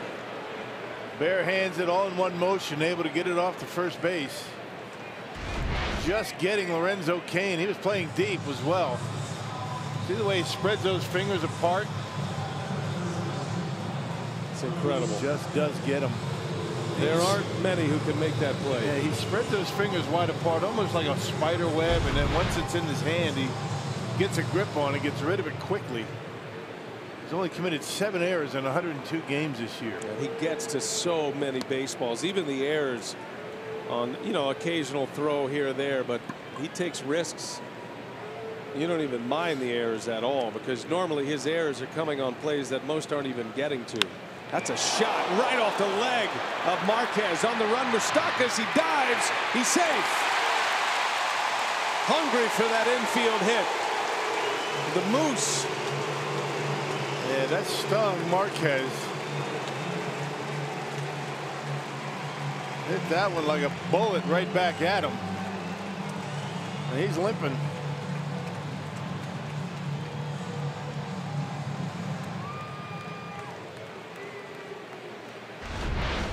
See where it got him. Yeah, it looked like it right above the knee. Yeah, inside left knee. And Moustakas able to beat it. Ouch. Yeah, you're right. I mean, that's going to smart a little bit. That's going to leave a mark. An adjustment by Desmond, but a little bit too late. And the Brewers now have the tying run at first base. Look out for those hands. Infield hit for Moustakas. Rockies won't challenge here, as Marquez is trying to prove the leg is all right. The athletic trainer, you got the manager Bud Black out there as well, and he will remain. So suddenly 2 hits in the inning, 2 hard hit balls, and the Brewers within a run, have a runner on, and the go-ahead run coming to the plate in Jesus Aguilar.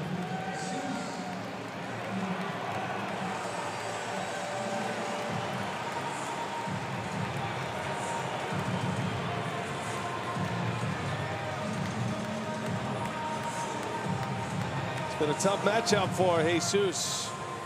Marquez struck him out in the first, got him on a ground ball in the fourth, a weakly hit ground ball. He is looking for one mistake, tried to put the Brewers back on top.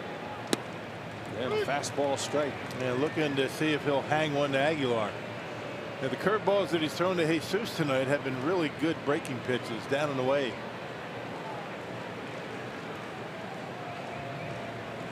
One out, runner at first.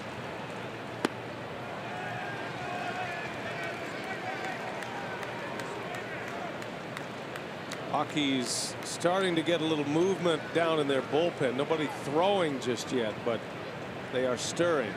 Another base runner, you might see some activity. Big cut by Jesus. Yeah, he's been keeping it down on Aguilar. Adam Ottavino could be the next option.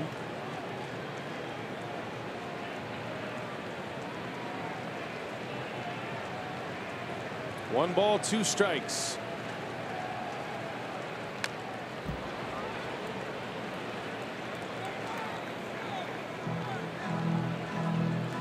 Got to get back to that two-strike approach for Aguilar. We were talking about how good he was first half of the season with two strikes, one of the best in the league. Primarily because of his ability to go to right field.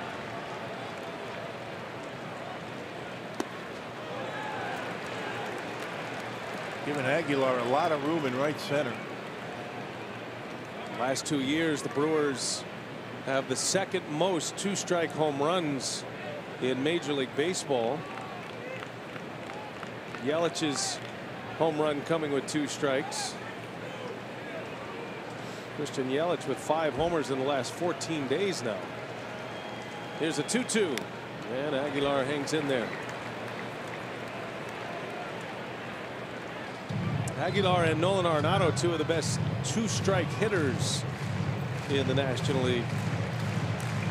Jesus has cooled somewhat since the All-Star game.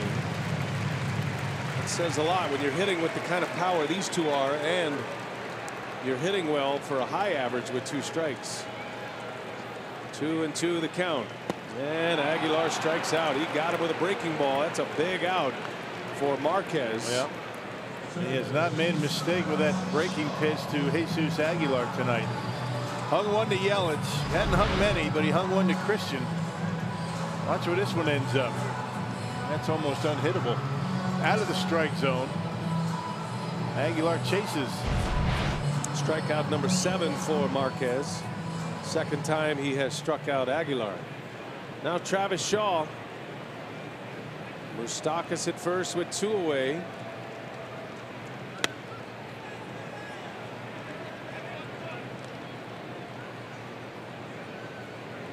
Shaw homered in San Francisco. That was a pinch hit home run.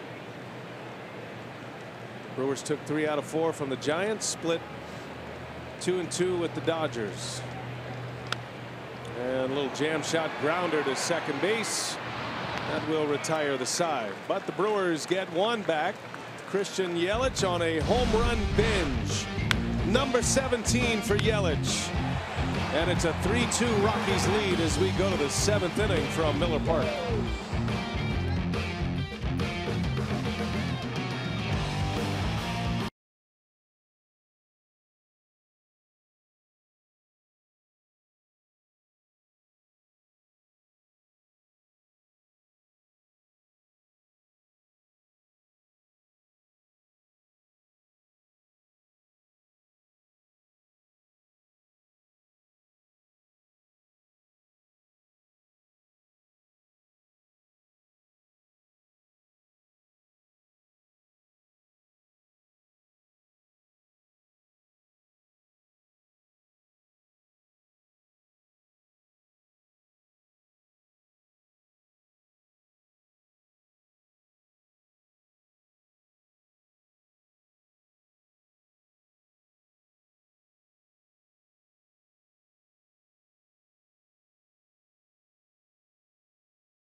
at Miller Park. And the Brewers are within a run. Yelich has scored both of the runs. He's currently third in the league in that category. Actually tied for second now with that home run. 77 runs scored for Yelich. Brewers down 3-2. Guerra back on the mound to start the 7th. Key inning for Guerra as he gets to the bottom of the order. And first ball swinging. Gerardo Parra. Schoop is back in the grass for out number 1. Hey, manage your dream team and begin your run toward the playoffs with the all-new franchise mode in RBI Baseball 18, rated E for everyone. RBI Baseball puts you in control of all the action. Learn more at rbigame.com. Ian Desmond now. Rockies with 3 runs on 4 hits, all 3 runs coming on 2 home runs. Trevor Story a leadoff solo shot in the 5th, and a 2-out 2-strike 2-run homer by Carlos Gonzalez last inning. Guerra went 4 scoreless to start it, just 1 hit allowed.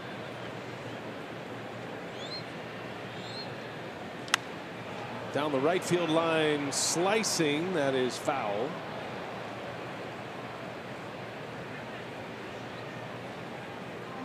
Ian Desmond, a guy that went through a couple of position changes in his career. He was a guy that when trades were made, the questions were asked of those organizations, especially the Rockies. Well, where's he going to play? You have a first baseman, or you have a shortstop. There's a swing and a miss. 1 and 2. Remember, he played center field for the Rangers after he was a shortstop with the Washington Nationals. Texas had Elvis Andrews. But he was willing to move around and play multiple positions. He's at first base tonight. And that's essentially where the Rockies had him designed to play when they signed him last season.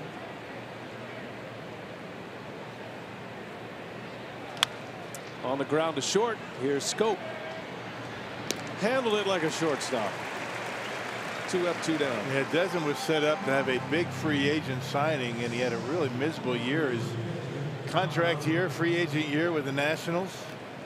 Remember, he turned down a big contract offer from Washington. Thought he might test the market, and did not have a very good season. Ended up as a good center fielder for the Texas Rangers, and then now in his 3rd organization. Here's the catcher, Tom Murphy. I do feel like, Rock, we're getting back to an age where obviously the utility man has been around for a long time, but then you add the super utility, the guy who can play infield and outfield. You have position players pitching. You have pitchers going into the outfield so as not to lose their spot, and you can make pitching changes back and forth. I mean, the game is evolving in a way that's interesting right now. It's not evolving, it's going backwards, I think. I mean, that's kind of the way it was back in the turn of the century, where you'd have a pitcher facing one guy, they'd put him out in left field for a hitter and then bring him back. It all comes full circle, doesn't it? Just be a ball player. Yeah. I think that's what a lot of teams are asking players at this point, as Guerra comes back with a strong 7th inning. 3 up, 3 down with a punch out. We go to the bottom of the 7th.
the Brewers got off to a good start. Mike Moustakas in his Miller Park debut as a Brewer. Driving in Christian Yelich. It was 1-0 Brewers in the first inning. And then the Rockies come storming back. Story homered in the 5th. Carlos Gonzalez a 2-run homer in the 6th. That put Colorado ahead 3-1. Christian Yelich got one of those back with a long ball in the 6th inning. A leadoff home run by Yelich, his 17th of the year, gives him 59 RBIs. And that's where we sit. 3-2 Rockies, bottom 7. Jonathan Schoop leads off and he whistles one foul.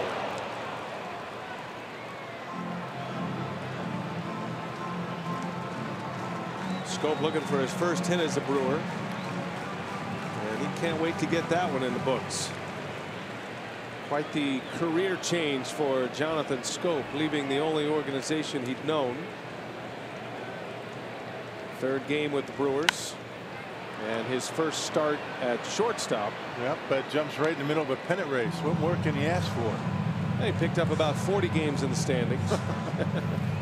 Just like that. A native of Curacao. Played in the Little League World Series. He'll turn 27 in October. He'd love to turn 27 still wearing a Brewers uniform in the postseason. Now in his 6th year in the big leagues, and down he goes. Schoop strikes out. He's 0 for 3 tonight. 1 away for Marquez in the 7th. Strikeout number 8. And here is Eric Thames. Thames has had 2 narrow misses at homers. 2 long, loud fly ball outs, 1 to left, 1 to center. Both were caught just shy of the wall.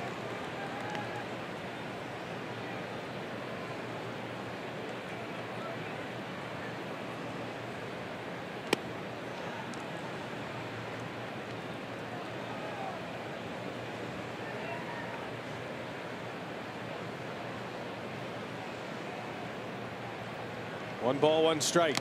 Big swing and a miss. 1-2 now on Thames. Eric missed about 7 weeks of the season with a thumb injury. Torn ligament in his thumb, his glove hand. That's a called strike 3. Backdoored him with a breaking ball. 9 strikeouts now for Marquez. Back-to-back Ks here in the 7th.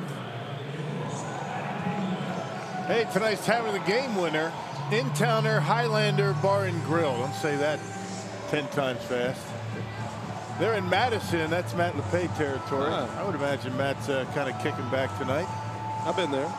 If they call the Brewers by 10 o'clock tomorrow morning, they get 40 tickets to a Friday night game in the Miller Lite Beer Pen. This offer courtesy of the Tavern League of Wisconsin. And Miller Lite, In-Towner Highlander Bar and Grill. We call it the IH. It's kind of our slang. Yeah.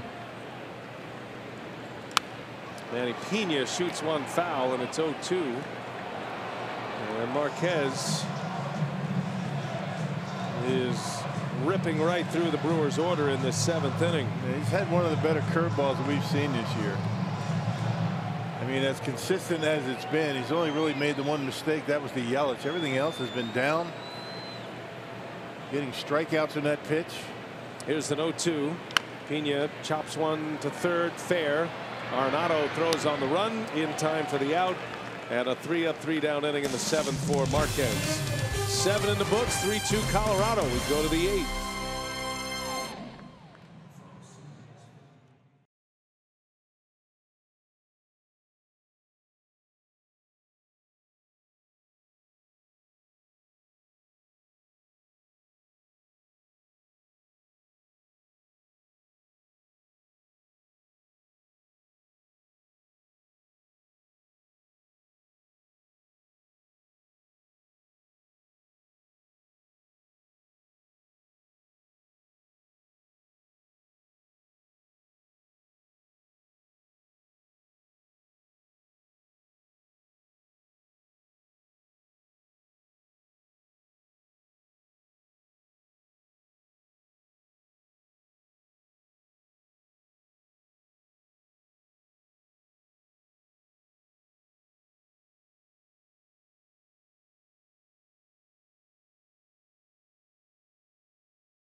Out to Progressive Field, the series between the Angels and the Indians, and rookie phenom Shohei Ohtani homered twice tonight. His first career multi-home run game. He would finish the night 3 for 4 with 2 homers, both of those coming off of Indian starter Mike Clevenger, and his second homer would go 443 feet. Just impressive stuff for Ohtani. Again, his first career multi-home run game.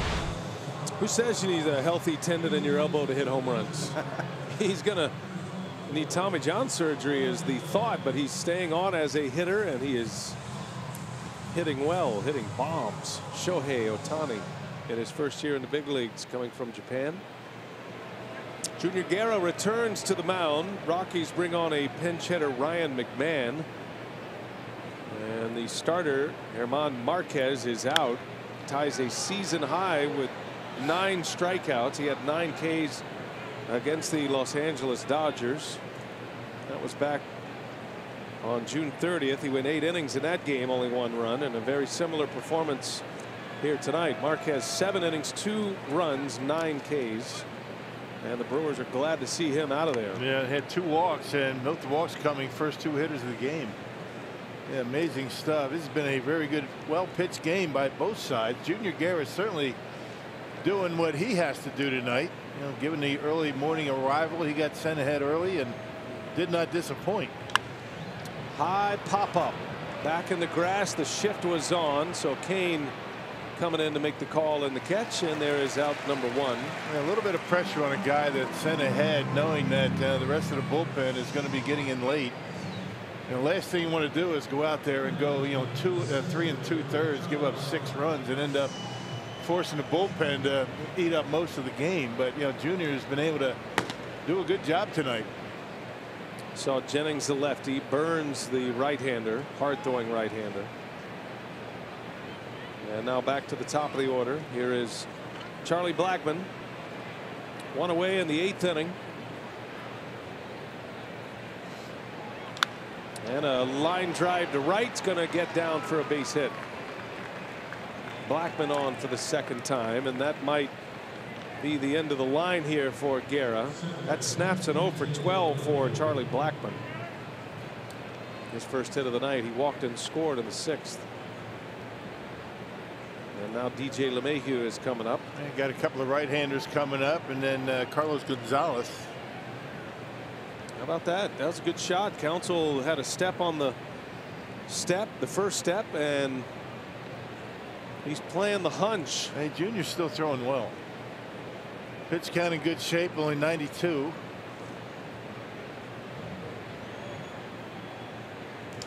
On the ground, Moustakas, Shaw, the pivot, throw to first, not in time. Oh, close. Bang, bang at first base. That's a pretty good turn by Shaw.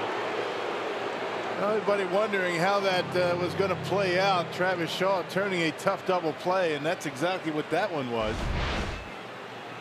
Moustakas getting it quickly over to Shaw, doing a good job, has something on it. Yep, he's safe. Good call at first base. Brewers will not challenge. First base umpire Ryan Additon. Nice turn though by Travis. Make sure he steps on the bag and on its way to first base. So 2 men are out. Here is Arenado now. This is a scary at bat here. Guerra facing Arenado. Arenado has been pulling the trigger on the first pitch all night. Runner at first.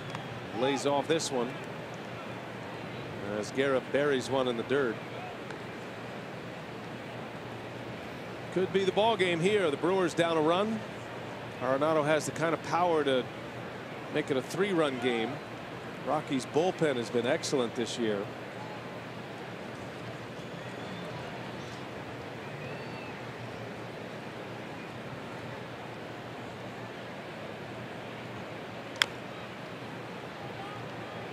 Yeah, back end of the bullpen has been terrific. Ottavino, Wade Davis, although Wade Davis blew a save in yesterday's game. It's the early part of the bullpen that has struggled. They're giving up a mountain of runs, that part. The Rockies relievers have the highest ERA in the National League.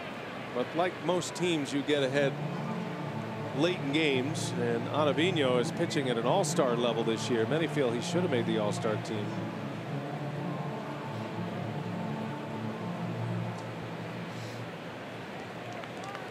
Marquez did his job and went 7. Guerra trying to get through the 8th. 1 ball, 1 strike. Skipped it in. 2-1.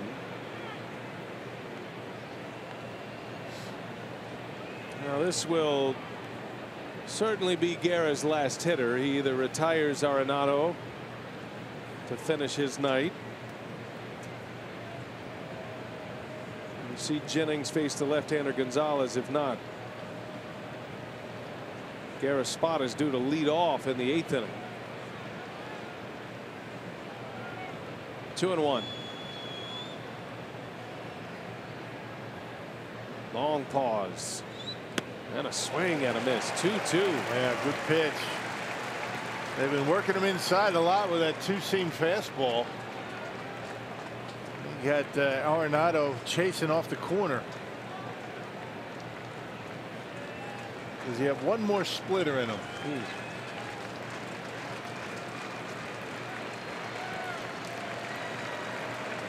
2-2 the count. 2 outs in the 8th. Guerra deals, and a high pop up. Back in the grass is Scope, and Guerra gets through it. Well done. Terrific performance tonight from Junior Guerra. Let's see if his offense can get him turned around in this game.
Just 3 runs allowed. Augie. You know, we talked before the game how he had to get ahead of hitters.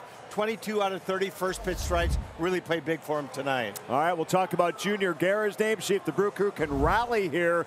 Starting in the 8th inning, they trail 3-2. Brewers Live presented by Freighter and the Medical College of Wisconsin. On the way, of course, we'll hear from Craig Counsell. Get you set for Game 2 of this series coming up tomorrow night as well.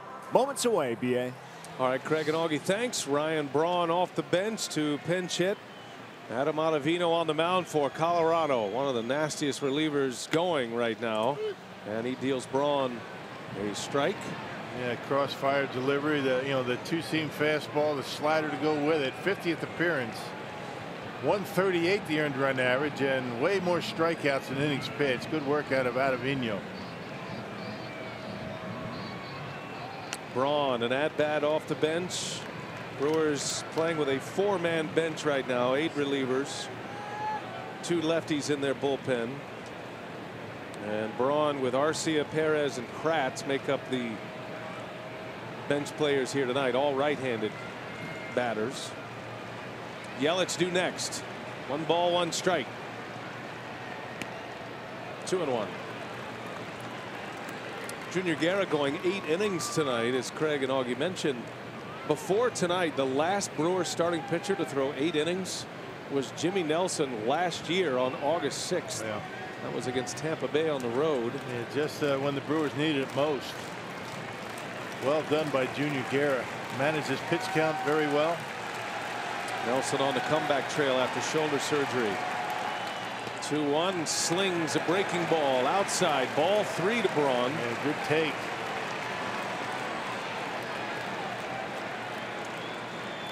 Rockies have been losing leads as of late. It's got to be getting into their head a bit. They have their best reliever on the mound facing the Brewers' best hitters, Braun, Yelich, and Kane. Hitters count 3-1, and Braun takes a strike. That's a difference maker for Ottavino. He throws that pitch in any count. Runners on, bases empty, doesn't matter. He has a lot of confidence in that breaking ball. Yeah, got to figure Braun sitting fastball in that count, 3-1. And he goes to the fastball. Full count. 3-2 game. And Braun chops it on the way to third base. That'll roll foul. Count stays at 3-2.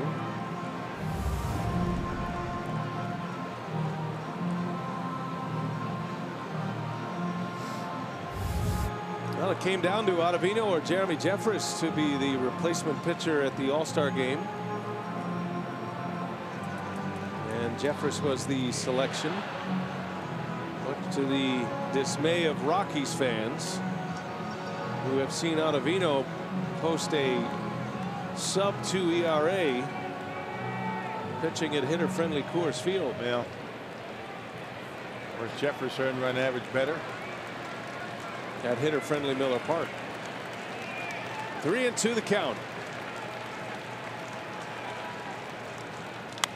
And Braun pops it up. Carlos Gonzalez is in for out number 1. Yeah, he hung it. And he got away with it. Here comes Yelich now back to the top of the order. His night at the plate presented by Blaze Pizza. Walked and scored in the first. Homered in the 6th. Only Charlie Blackmon has scored more runs in the National League than Christian Yelich. Now with 77 runs scored, Blackmon has 82.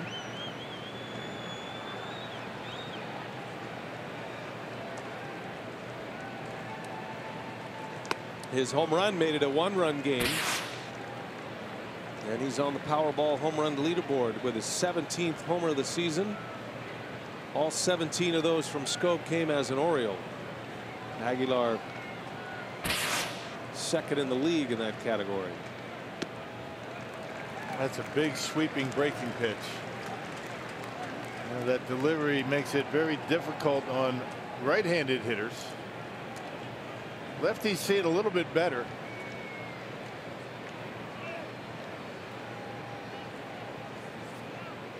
Yelich, one of the hottest hitters in the game right now.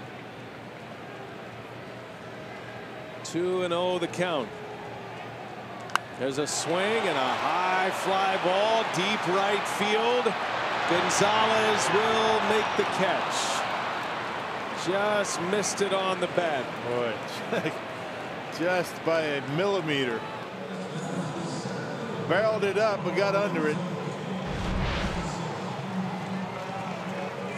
Check it out. Look at the swing right here. He leaves it middle in. Yelich puts good wood on it, but just popped it up just enough to keep it in the ballpark. Brewers have had a number of deep fly ball outs. And a close call for Yelich. 2 outs now. Here is Kane.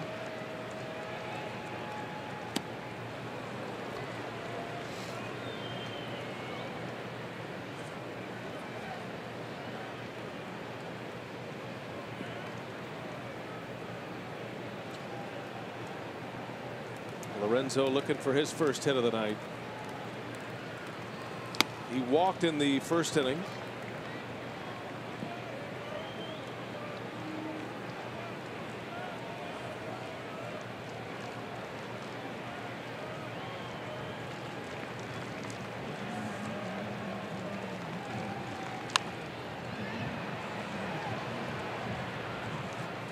1 ball, 2 strikes now on Kane. Hitting second.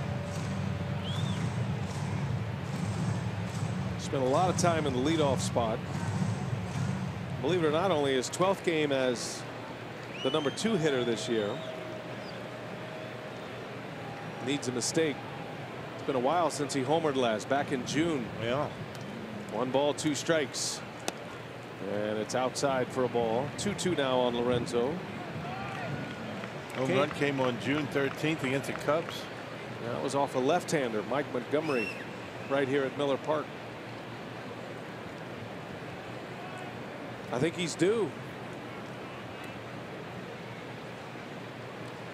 Moustakas waiting to hit next. 2-2 the count. And a chopper over to mound. Going to be a tough play. Coming in, Story throws on the run in time.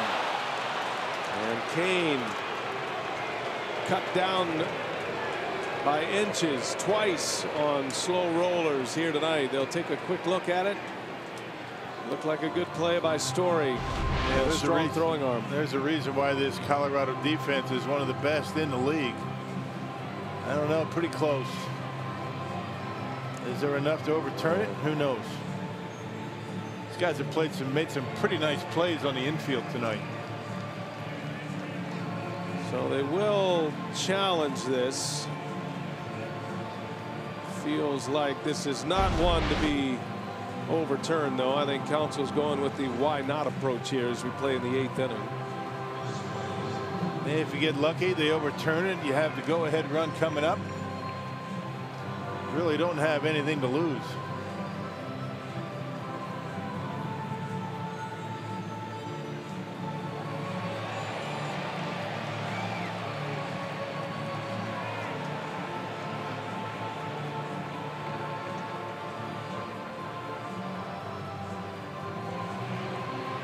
It's as close as you can get. Yeah, it's when it hits the leather, and that's when, not when the glove closes around the baseball. Right there.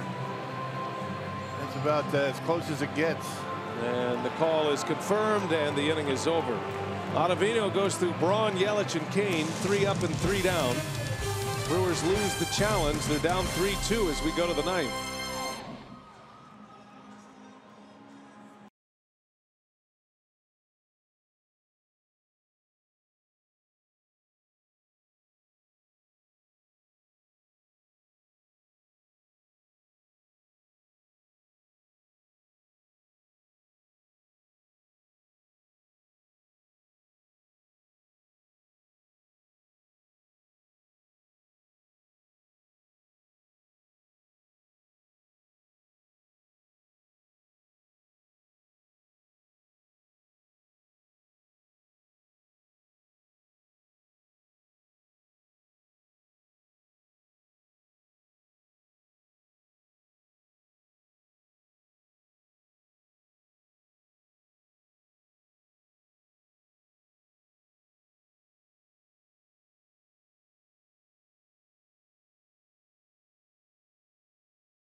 Carlos Gonzalez, the Badger Mutual Insurance play of the game. 2 outs, 2 strikes, 2-run homer on a down and away splitter from Junior Guerra. Got to give him credit. Reached down and went and got it and launched it out of here. Good hitter hitting a good pitch. You'd like to be able to say it was a hanger, but it wasn't. Went down and got it, and that's the difference in the game. Brewers did get a home run from Yelich in the 6th. That has made it a 1-run game as we go to the 9th, and it's going to be Dan Jennings on the pitch. He'll face Gonzalez, then Trevor Story, and then Gerardo Parra scheduled to hit. We'll see how Counsell wants to play it. Yeah, last pitch did Jennings against the Dodgers. That was on Wednesday, 2/3 scoreless. The Brewers lost that game in extra innings. 53rd appearance for Jennings, a .310 earned run average.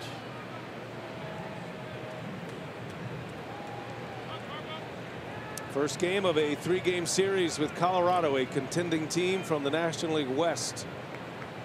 They start play today 2 back of the Dodgers in 3rd place. Diamondbacks are between the Dodgers and the Rockies.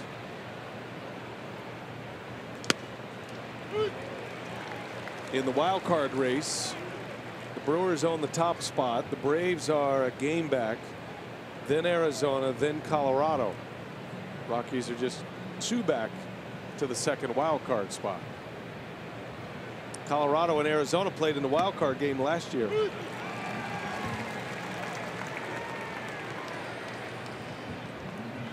With the Diamondbacks winning that 1-game play-in, and Arizona eventually getting swept by the Dodgers in the division series. 0-2 the count to Gonzalez. 1-2 now.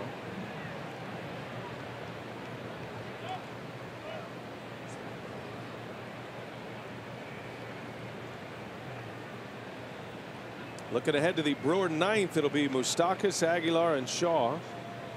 Moustakas and Shaw, the left-handers. And the Rockies closer, Wade Davis, getting loose.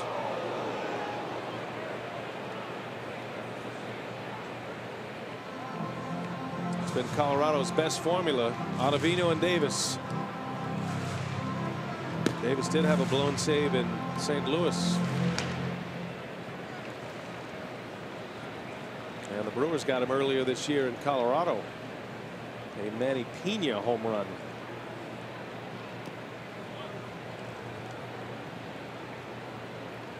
But first things first, got to keep Colorado at 3 for now. Guerra win 8. First reliever of the night in Dan Jennings. Well, when Jennings struggles, it's usually the slider that's the culprit. He's hung a couple of them to Gonzalez out of the strike zone.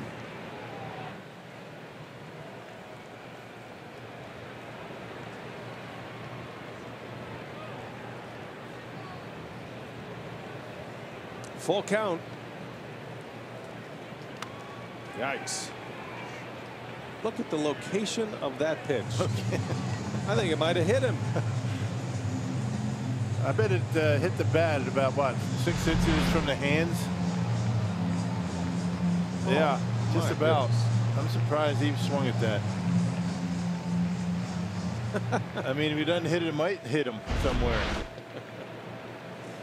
Extreme inside pitch. If he doesn't hit it, it hits him. Well, let's see what Jennings does here. 3-2. Chopper, tough play. Moustakas throws, not in time, and an infield hit. Well, that's twice now. Gonzalez has been able to reach on a 3-2 pitch. That 2-run homer in the 6th, now an infield hit to start the 9th. And that's going to be the end of the line here for Jennings.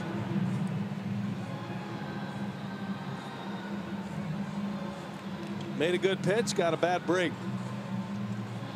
And Jennings faces one batter, and he'll head to the dugout. Pitching change at Miller Park as Counsell plays matchup.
Rockies tomorrow against Freddie Peralta for the Brewers.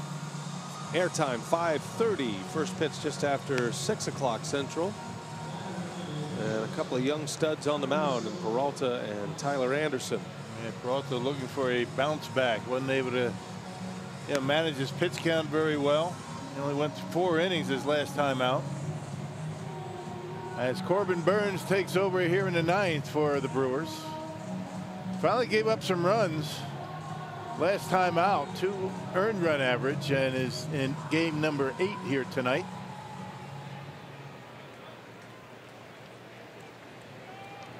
Burns with a save in his first big league game, pitched 2 innings in Miami, got a win in his second big league game, which was his Miller Park debut. And he's on the mound to try to get through this 9th inning with a lead man on.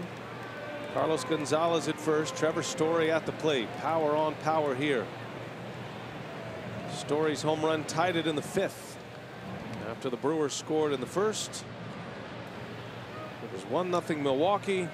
Tied at 1 in the 5th.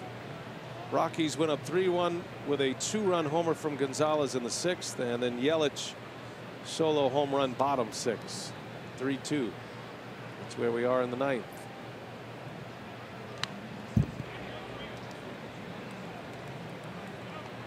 Burns, the minor league pitcher of the year last year. He is a starter and will be used as such moving on after this season, but right now the Brewers feel like his stuff plays up as a reliever, and they want to get him in the big leagues, and he can help Milwaukee in the pen. So he is a reliever the rest of this year in the major leagues as opposed to a minor league starter. Very similar to what they did with Josh Hader last season. Yeah. Although Josh Hader is not going to be starting anytime soon. He was so good as a reliever. He took himself right out of that starter's role. A little different though for Burns, I believe. Yeah, last time out he did give up some runs, but had a difficult time with his slider. He really, the first time that we've seen him be inconsistent with that pitch.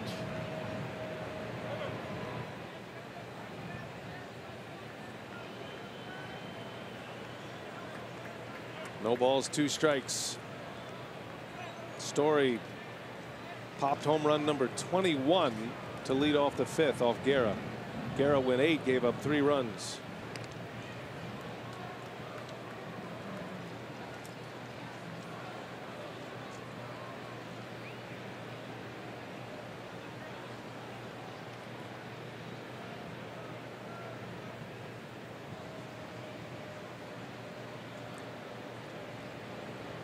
No balls, 2 strikes. Burns deals, and Story in the air to left center. That is back there. Yelich will make the catch. Christian got a great jump, runs it down in the alley. And those long strides, able to make up a lot of ground quickly.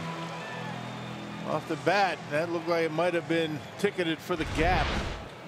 But watch Yelich. He has a long way to go to get this baseball. Just kind of glides out there and able to make the catch on the warning track. There's no panic in that face right there. That's about as easy as it gets. No problem. I've got it. It's a good lesson for young outfielders. Run with your head as still as possible. Keeps the ball still on the balls of your feet. 1 away. Story retired. Here is Gerardo Parra now.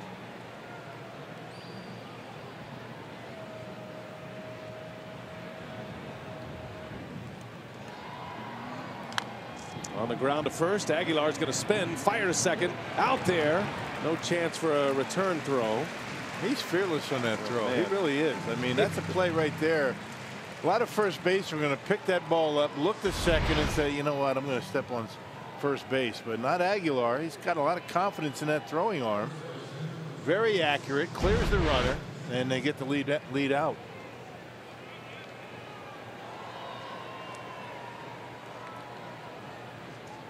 Underrated defender, Jesus Aguilar. Yeah, he is. Those that say he's not good at first base just don't see him play enough.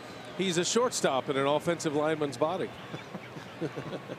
It's not his fault.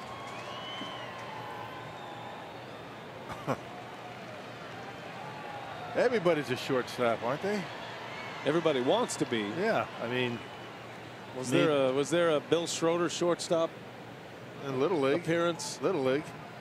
That was scary. Made 2 errors in an inning, and that was it.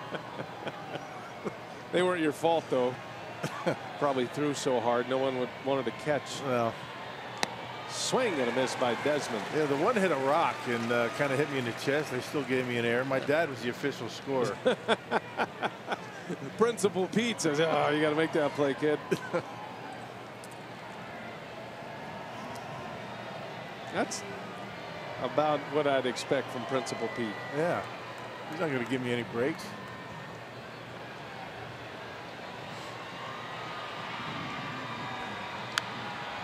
Oh, and 2 the count. They don't have rocks in these infields. No. Perfect. I mean, when I'm talking about rock, I'm talking about boulders. Yeah. You know, Little Leagues back those days.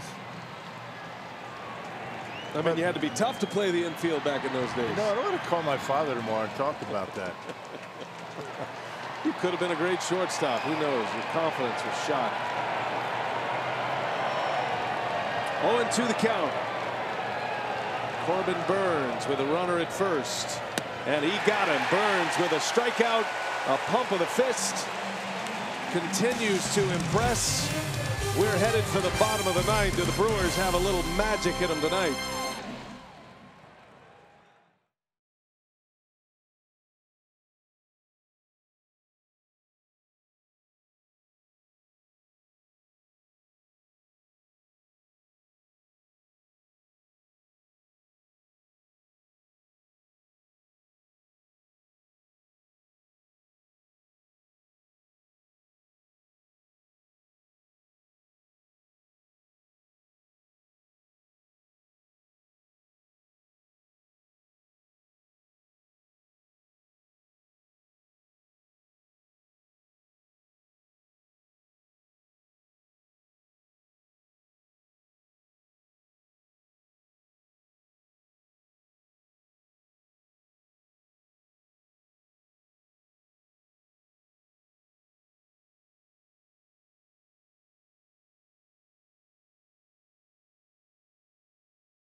Colorado as we go to the bottom of the 9th inning. First game of this 3-game series. And the rally heads and rally hats are all on. It's getting hot in there, though. Brewers will have Moustakas to start it. Jesus Aguilar, then Travis Shaw. And Wade Davis is on the mound. 31 saves this year. Had a blown save yesterday, which was his 5th blown save.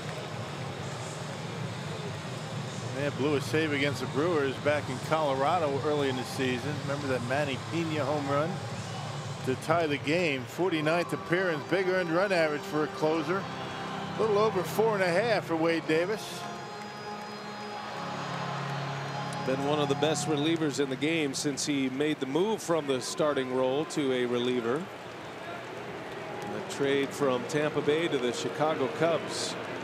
Here's Moustakas now. First pitch. Outside ball 1, 95 miles an hour. Moustakas with 2 hits. He singled in a run in the first.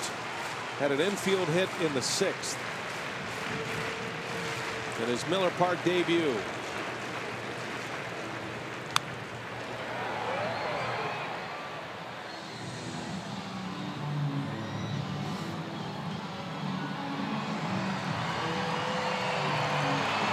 Got to get a base runner. Maybe somebody can knock one out of here. This is where the length of this Brewers batting order really pays off late in games. You've got high quality bats throughout the lineup. All with power. 1-1. Moustakas, little half swing. Did he go? Yes, he did. 1-2 now.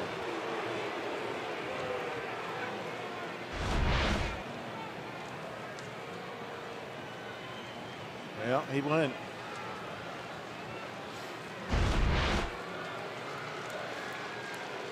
Down in a hole, a ball and 2 strikes. The 31 saves for Davis is one off his career high at 32 last year. Leads the National League in saves. And while the Rockies overall bullpen with a high ERA, the last 2 in their relief corps, when they have the lead, are tough. A jam shot pop up foul.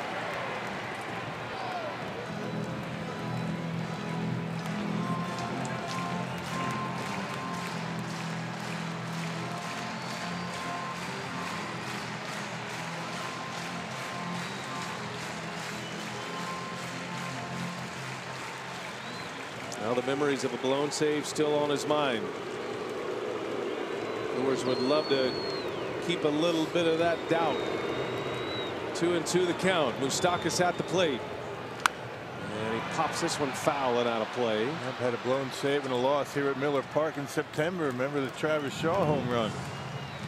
Maybe thinking about that as well. That was a walk-off opposite field. Walk-off home run for Shaw, who's due up third, with Wade Davis as a member of the Cubs.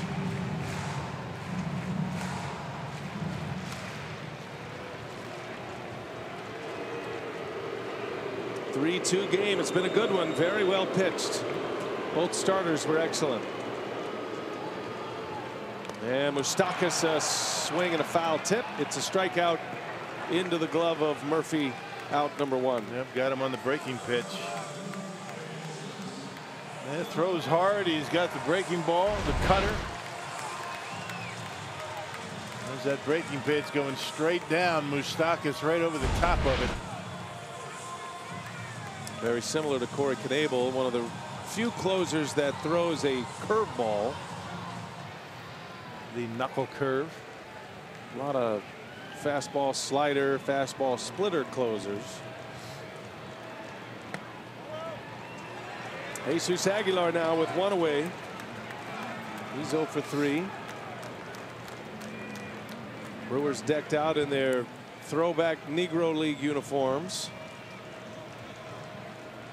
Looking for a little throwback magic here in the bottom of the 9th inning.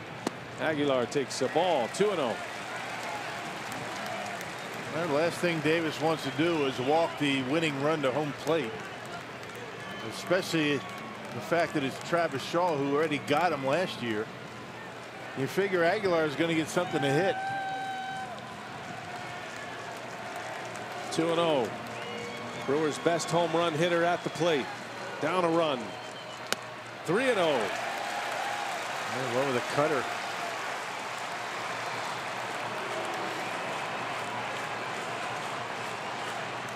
All right, partner, green light him here. Absolutely.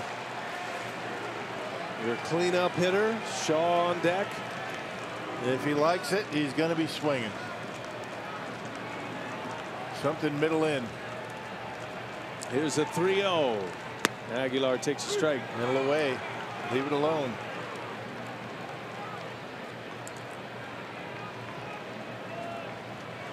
Jesus, one of those power hitters who can drive that outside corner fastball. Pole to pole power, as they say. Still in a hitter's count. 3 balls and a strike. Davis delivers. Aguilar takes ball 4. And now the stage is set. The tying run is on. You'll probably see a pinch runner for Aguilar. You got Arcia. You got Perez on the bench. Travis Shaw is coming up. His lone walk-off home run of his career came last September against Wade Davis, the Chicago Cub reliever, on a Saturday afternoon at Miller Park. What a moment that was.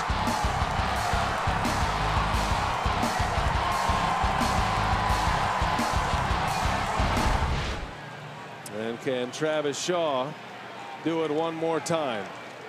2 for 7 career against Davis with that walk-off homer. Yeah, hit the curveball out last year. Tying run at first. Arcia, the pinch runner. And Shaw, little half swing they will ask, and he checks that swing. Laid off the curveball. So Arcia carrying that tying run. I'm sure Rockies fans are feeling the here we go again moment here. Maybe the players as well. They've lost a lot of late leads.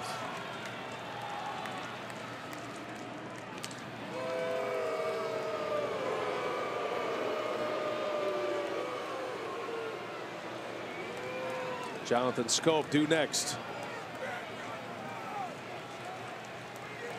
Yeah, not sure we're going to see Arcia try and steal a base. You got some home run power up. Shift is on for Shaw. 3 infielders on the right side. And Travis over the top of a breaking ball. 1 ball, 1 strike.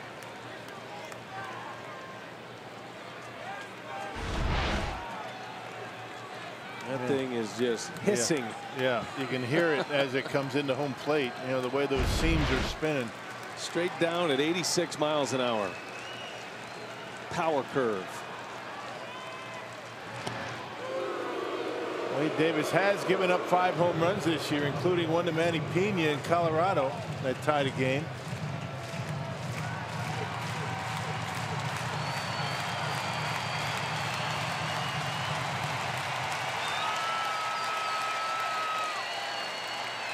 One ball, 1 strike.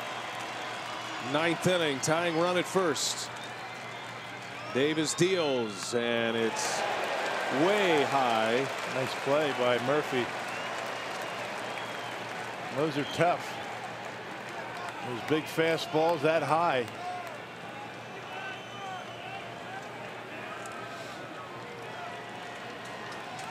I'll see what he goes with here. His old reliable is his curveball. 2-1. Davis against Shaw. And a half swing foul. He was trying to check it. Hits the bat on the way in, and now it's 2-2. Tough break for Travis.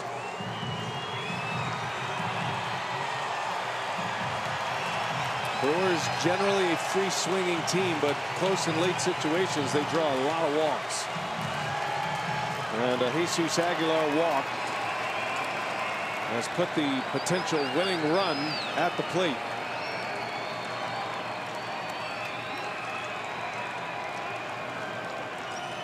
Two to Shaw. 3-2. How do you send Arcia here? Wade Davis, big strikeout pitcher. They're on their feet. Nearly 38,000. Hoping for a memory. Full count, 1 away. And Shaw lays off, ball 4. First and second with 1 away. Back-to-back walks. The tying run is in scoring position. The winning run at first, and Jonathan Schoop is coming up. Yep, missed with a curveball, just barely missed. And now base hits are tied. You got pretty decent speed at second base, not so much at first. Not sure if Craig Counsell is going to go to a pinch runner for Travis Shaw. Only so many players on the bench. They already used Braun and Arcia down to their last 2 in Perez and Kratz. So it's Jonathan Schoop. 0 for 11 as a Brewer since the trade, playing in his 3rd game. What a spot for your first hit.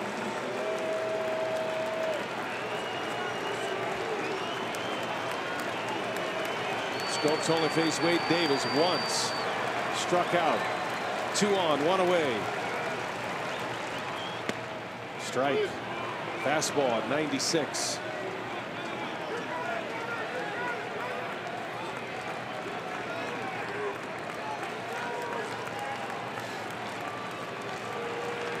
Brewers made a trade for Schoop for his bat. He's got plenty of power. The 0-1. 0-2 the count. That curveball, nasty.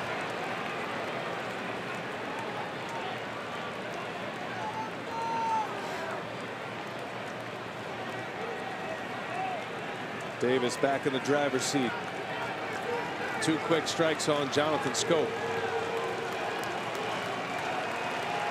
Arcia carries the tying run at second. Shaw the winning run at first. And Schoop pulls it foul. Davis leaving that curveball in, giving Schoop a chance. You know, down and in, easier to get to than down and away.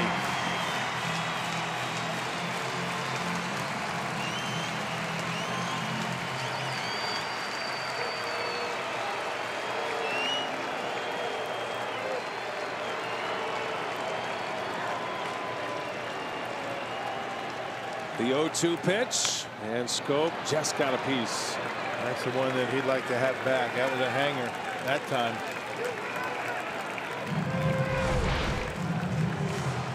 A mistake that he gets away with. Ooh. Timing's just a little off, isn't it? Out in front of the breaking pitch, yep. He's hoping to find it quickly. What a spot in his Miller Park debut. Schoop with 2 on, 1 away. 9th inning. Brewers down a run. Davis deals, and Schoop pulls one foul. He is hanging tough. Every pitch in this at bat, the knuckle curve except for the first one.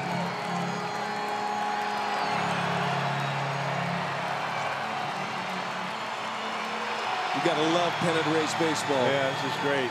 Crowd's into it. Meaningful August games. 2 contending teams. Rockies are 2 back in the NL West. Brewers are a game and a half back of the Cubs. 2 on, 1 out. Ready for an 0-2 from Davis. And Schoop fights another one off foul.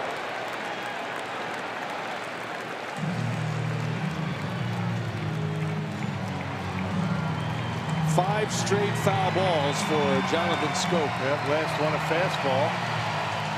Yeah, the more pitches he sees, you figure the better chance he has of squaring one up.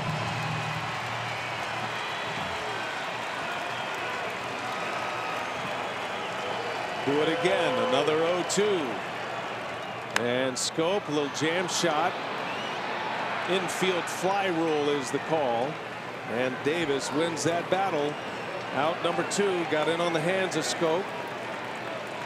And now the Brewers down to their last out, and Eric Thames coming up. It's not often you see a pitcher go after a hitter with curveballs all inside. Inside corner curveball. That's typically not what you want to do, but he got away with it. He got the pop up.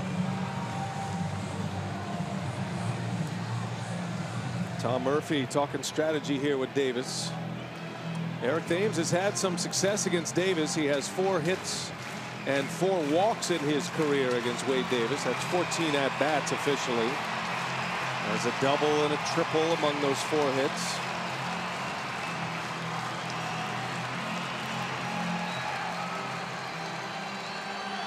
Brewers arrived from Los Angeles at 5:30 a.m. Quick turnaround. Got a terrific pitching performance out of Junior Guerra, who went 8 innings.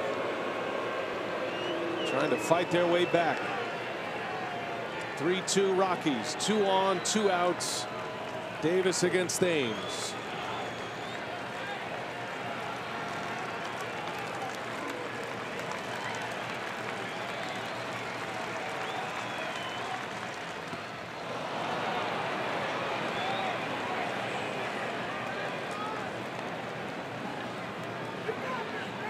Wade Davis has found the range on that curveball. Yeah, he's throwing a lot of them in this inning, more than we've ever seen before. After back-to-back walks.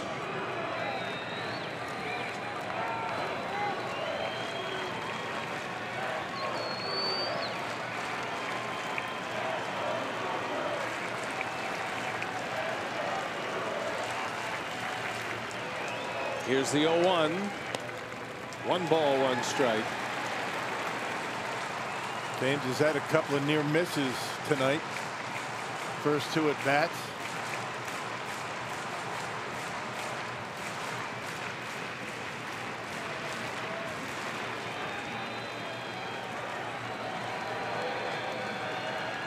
Garcia at second, Shaw at first.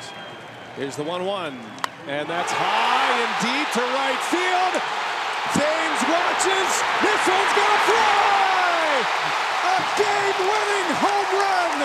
Eric Thames, 3-run blast. Brewers win. The Brewers win a thriller.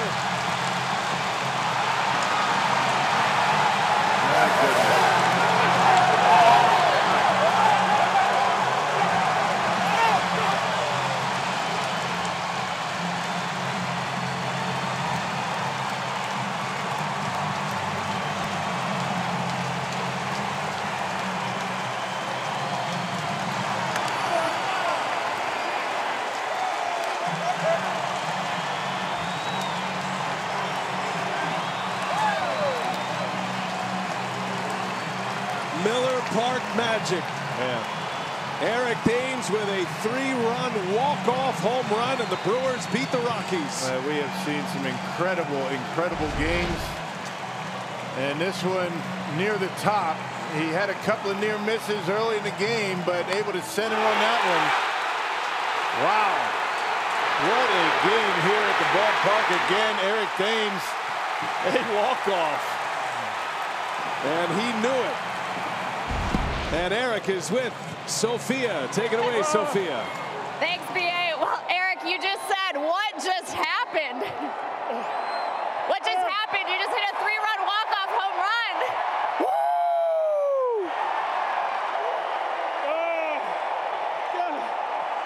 Wade Davis walks back-to-back hitters. You see Jonathan Schoop foul off a handful of pitches. What were you looking for in that at-bat?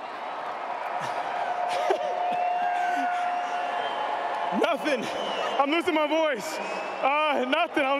He has nasty stuff. His curveball's good, as you saw from the first pitch. That's all right. Just get something to hit and swing hard. And the ball left. That was. Whew.